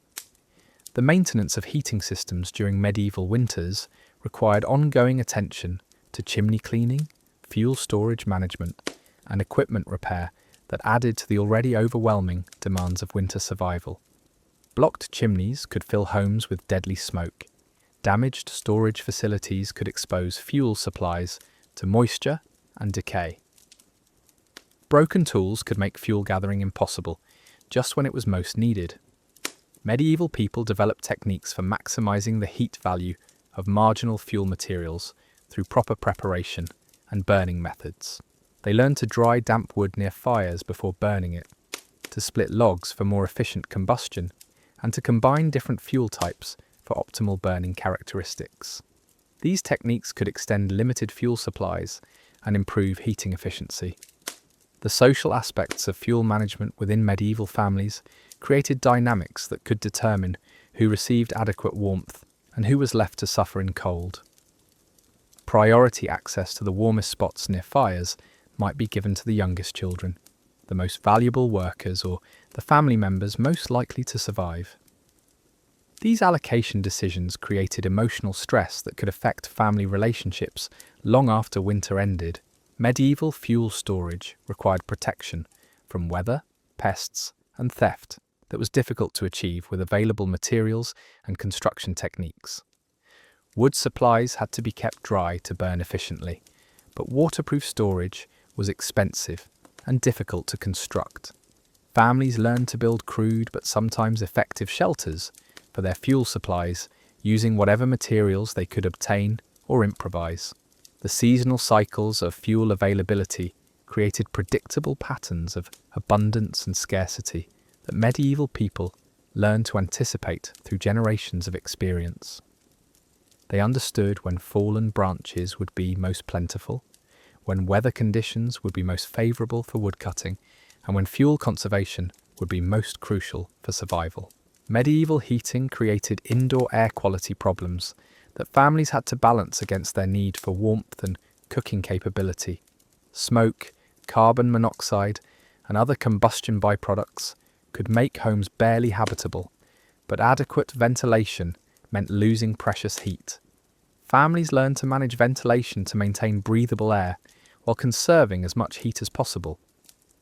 The relationship between fuel management and other winter survival strategies created complex webs of interdependence that required sophisticated understanding to navigate successfully. Adequate fuel-supported food preparation, water processing, and maintaining body temperature that was essential for physical strength needed for other survival activities.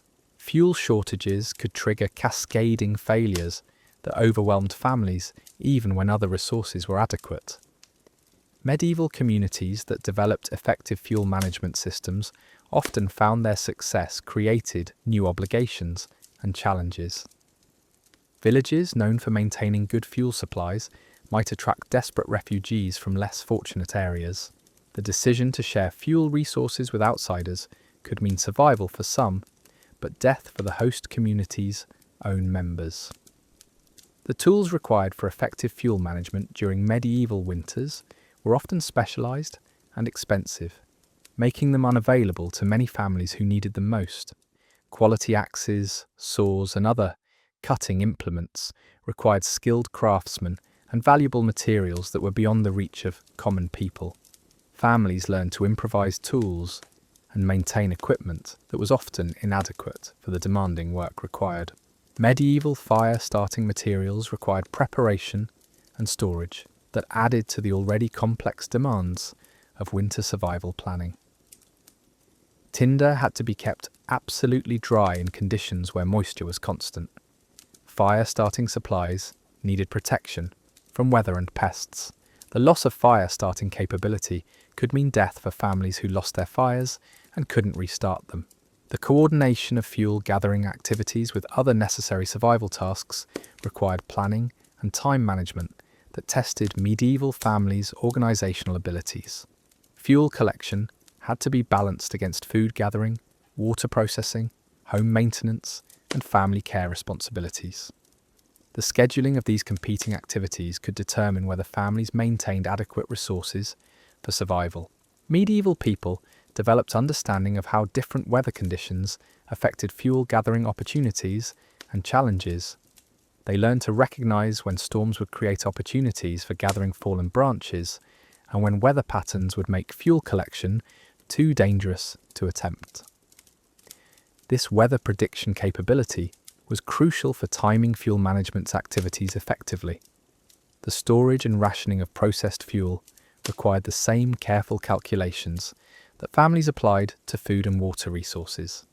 Every piece of wood had to be allocated carefully to ensure supplies would last through the winter.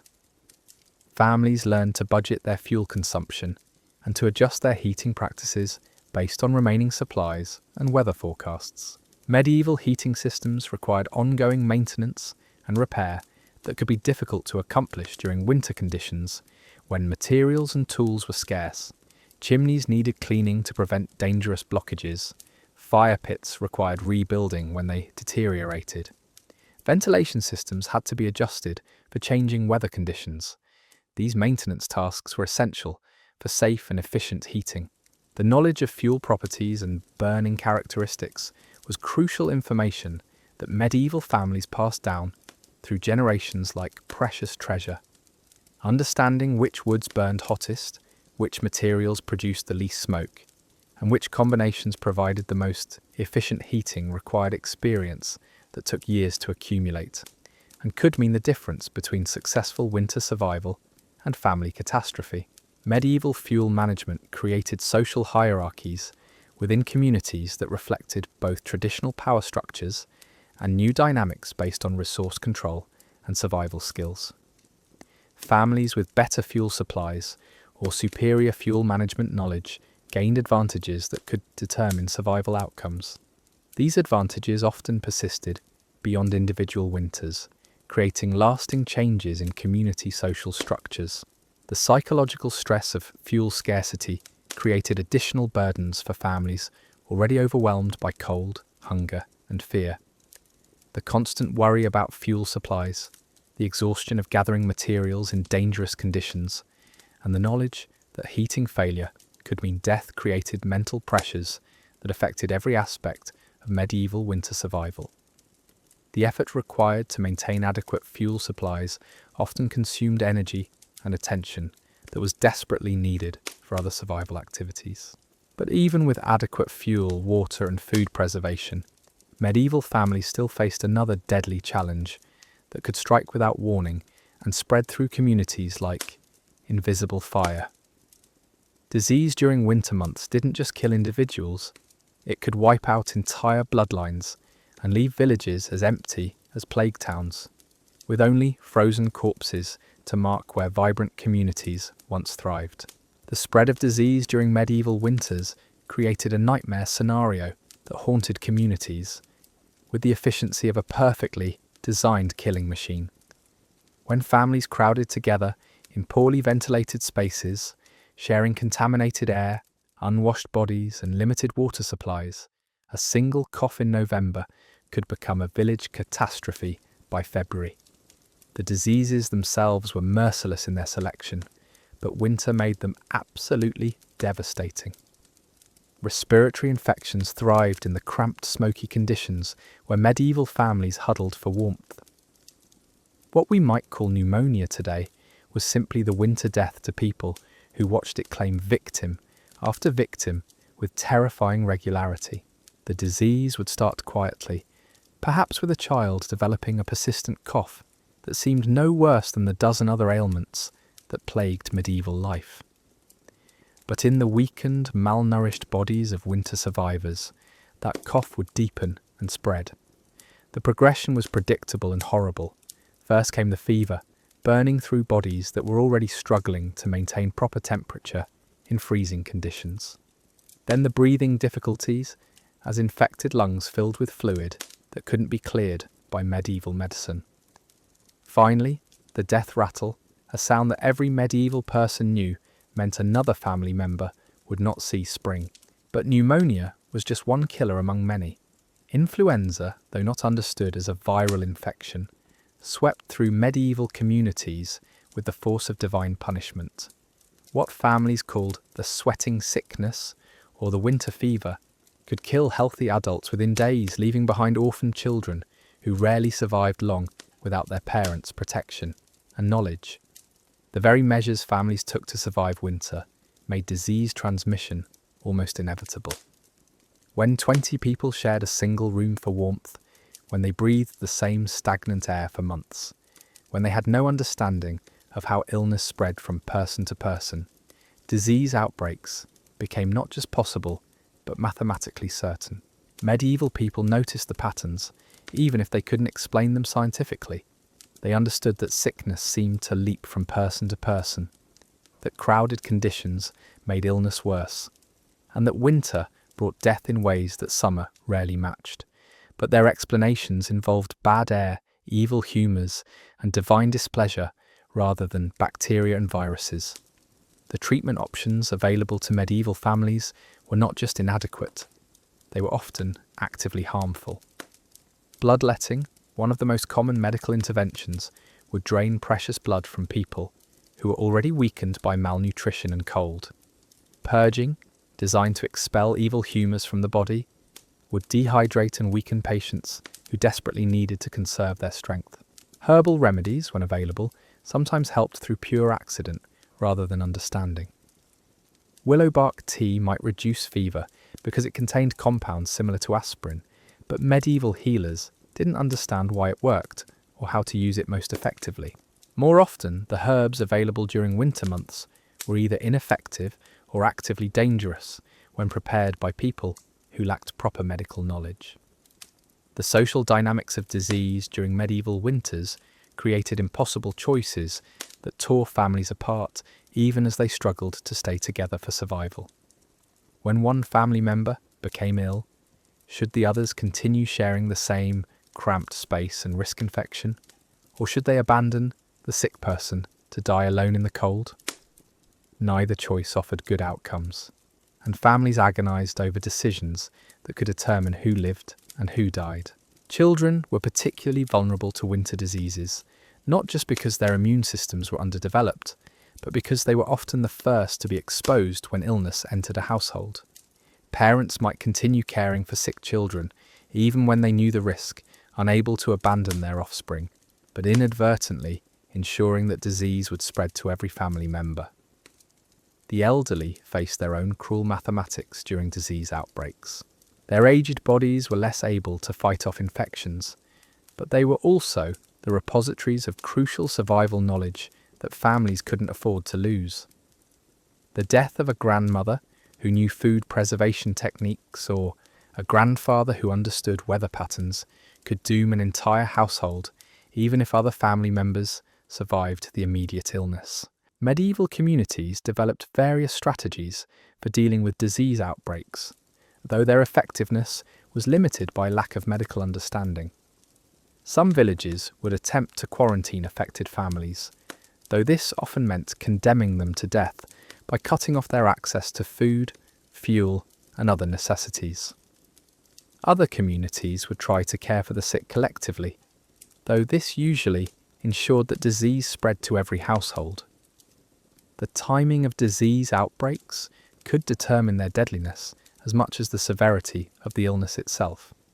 An epidemic that struck in early winter, when people were still relatively healthy from autumn's harvest, might be survived by some family members, but disease that appeared in deep winter, when everyone was already weakened by months of cold and hunger, could achieve near total mortality rates.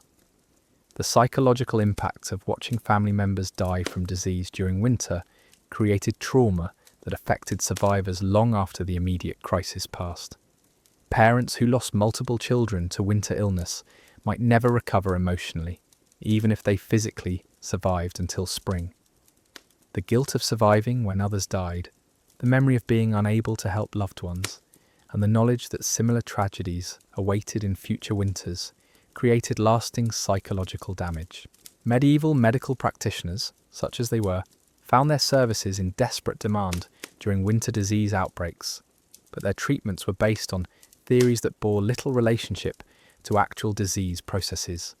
The doctrine of humours suggested that illness resulted from imbalances of blood, phlegm, yellow bile, and black bile, leading to treatments that attempted to restore balance through bloodletting, purging, and dietary restrictions.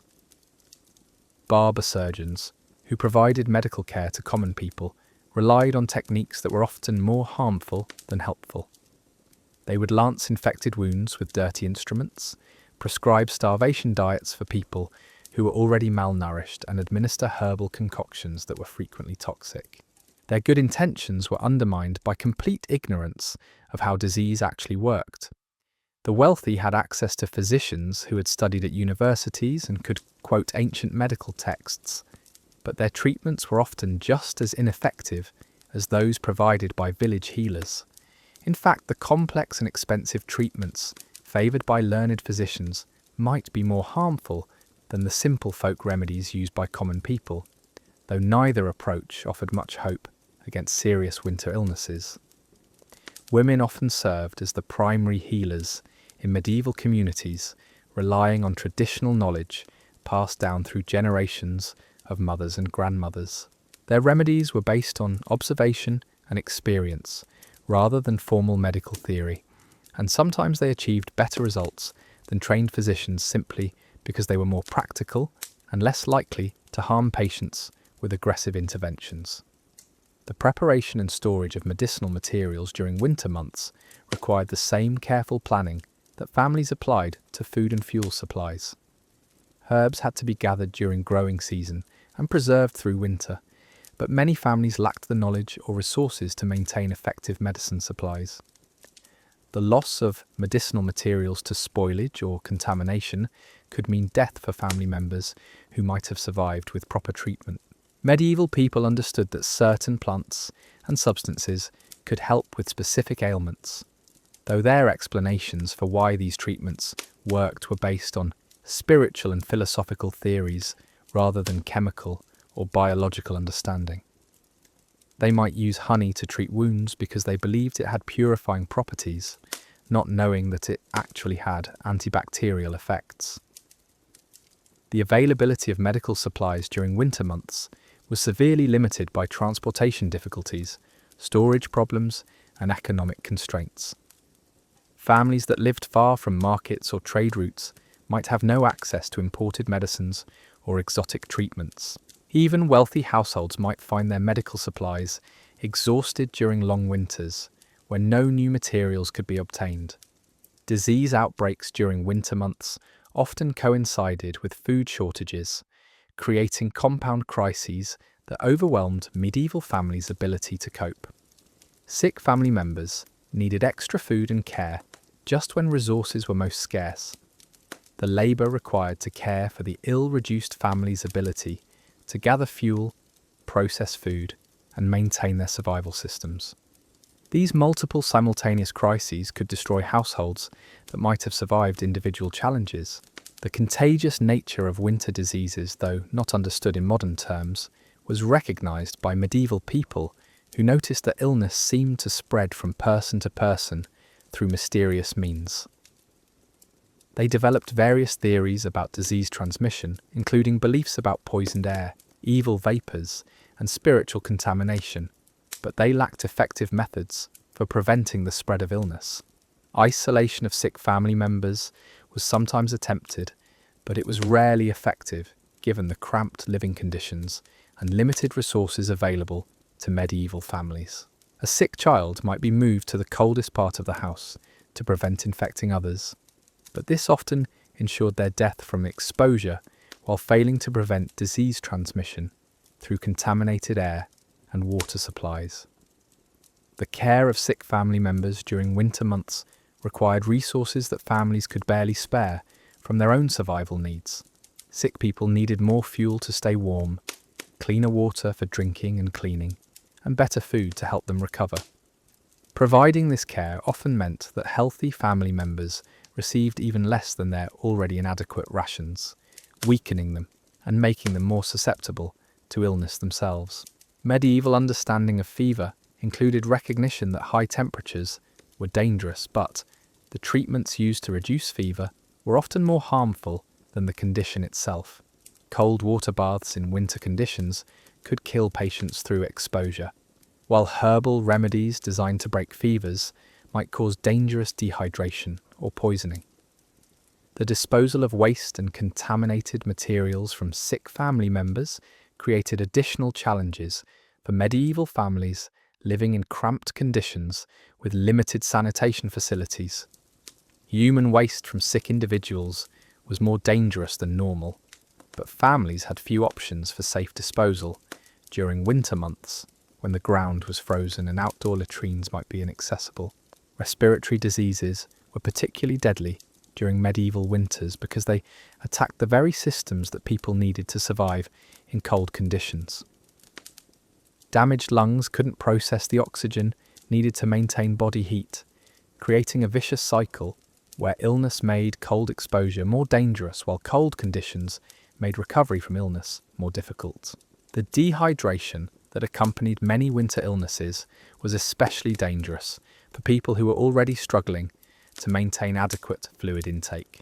Fever, vomiting, and diarrhea could rapidly deplete water reserves in bodies that were already operating on minimal hydration. The replacement of lost fluids required clean water that might not be available and fuel to heat liquids that families couldn't spare. Medieval people recognized that some individuals seemed more resistant to disease than others, though they attributed this resistance to spiritual favour, constitutional strength, or humoral balance rather than immune system function. Families might try to identify which members were most likely to survive illness and allocate scarce medical resources accordingly, making cruel but practical decisions about who deserved treatment. The mortality patterns of medieval winter diseases created demographic catastrophes that affected entire regions for generations. Villages that lost large numbers of adults might not have enough survivors to maintain agricultural systems or preserve essential knowledge. Communities that lost many children faced uncertain futures with reduced populations and broken family structures. Seasonal patterns in disease outbreaks were observed by medieval people who noticed that certain illnesses appeared more frequently during specific times of year. Winter diseases were understood to be different from summer ailments, though the explanations for these patterns involve theories about seasonal humours and astrological influences rather than environmental factors and pathogen behaviour. The economic impact of disease during medieval winters extended far beyond immediate medical costs to include lost labour, reduced productivity, and disrupted trade relationships. Families that lost their primary workers to illness might not be able to maintain their agricultural activities or participate in regional economic networks. Communities devastated by disease outbreaks might be unable to support merchants or craftsmen. Medieval religious responses to winter disease outbreaks included intensive prayer, religious ceremonies, and appeals to saints who were believed to have power over specific illnesses. These spiritual interventions provided psychological comfort and community solidarity, but they also sometimes delayed or replaced practical medical measures that might have been more effective. The preservation of medical knowledge during medieval winters was crucial for community survival, but this knowledge was often held by individuals whose own survival was uncertain. The death of experienced healers during disease outbreaks could leave communities without essential medical expertise, making future outbreaks even more deadly. Superstitious beliefs about disease transmission led to practices that sometimes helped and sometimes harmed medieval communities' efforts to control illness. Beliefs about evil eye or spiritual contamination might lead to isolation practices that accidentally reduce disease transmission, while other superstitions might encourage behaviours that actually spread illness. The diagnosis of specific diseases was extremely difficult for medieval practitioners who lacked understanding of pathology and had limited ability to distinguish between different conditions with similar symptoms. What modern medicine would recognise as several distinct diseases might be treated as a single condition, while different stages of the same illness might be considered separate ailments requiring different treatments. Medieval families developed their own informal medical knowledge through experience with winter illnesses, learning to recognise early symptoms, understand disease progression, and identify treatments that seemed to help family members survive. This practical knowledge was often more valuable than formal medical theory, though it was rarely written down or shared outside immediate families. The social stigma associated with disease during medieval winters could affect families long after immediate health crises passed. Households that experienced severe illness might be avoided by neighbours who feared contamination, reducing their access to community support and mutual aid networks that were essential for survival.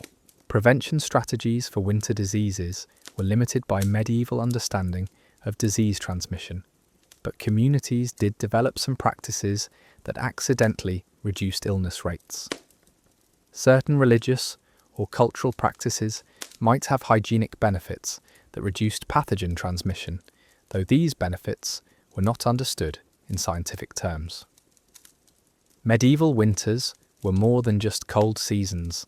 They were annual tests of human endurance that separated the living from the dead with brutal efficiency. From the desperate mathematics of food rationing to the deadly lottery of disease outbreaks, every aspect of winter survival demanded knowledge, courage, and an almost unimaginable capacity for suffering. The people who endured these frozen months weren't just surviving, they were fighting a war against nature itself, using nothing but their wits, their community bonds, and their stubborn refusal to surrender to the cold. Their stories remind us that survival isn't just about having the right tools or resources. Sometimes it's about the quiet heroism of sharing your last piece of bread, the wisdom to bank a fire properly, or the strength to keep going when everything seems hopeless. Tonight, as you drift off to sleep in your warm, safe home, remember those medieval families huddled around dying fires, rationing water drop by drop, precious drop, and facing each dawn uncertain whether they'd see another. Their legacy lives on in our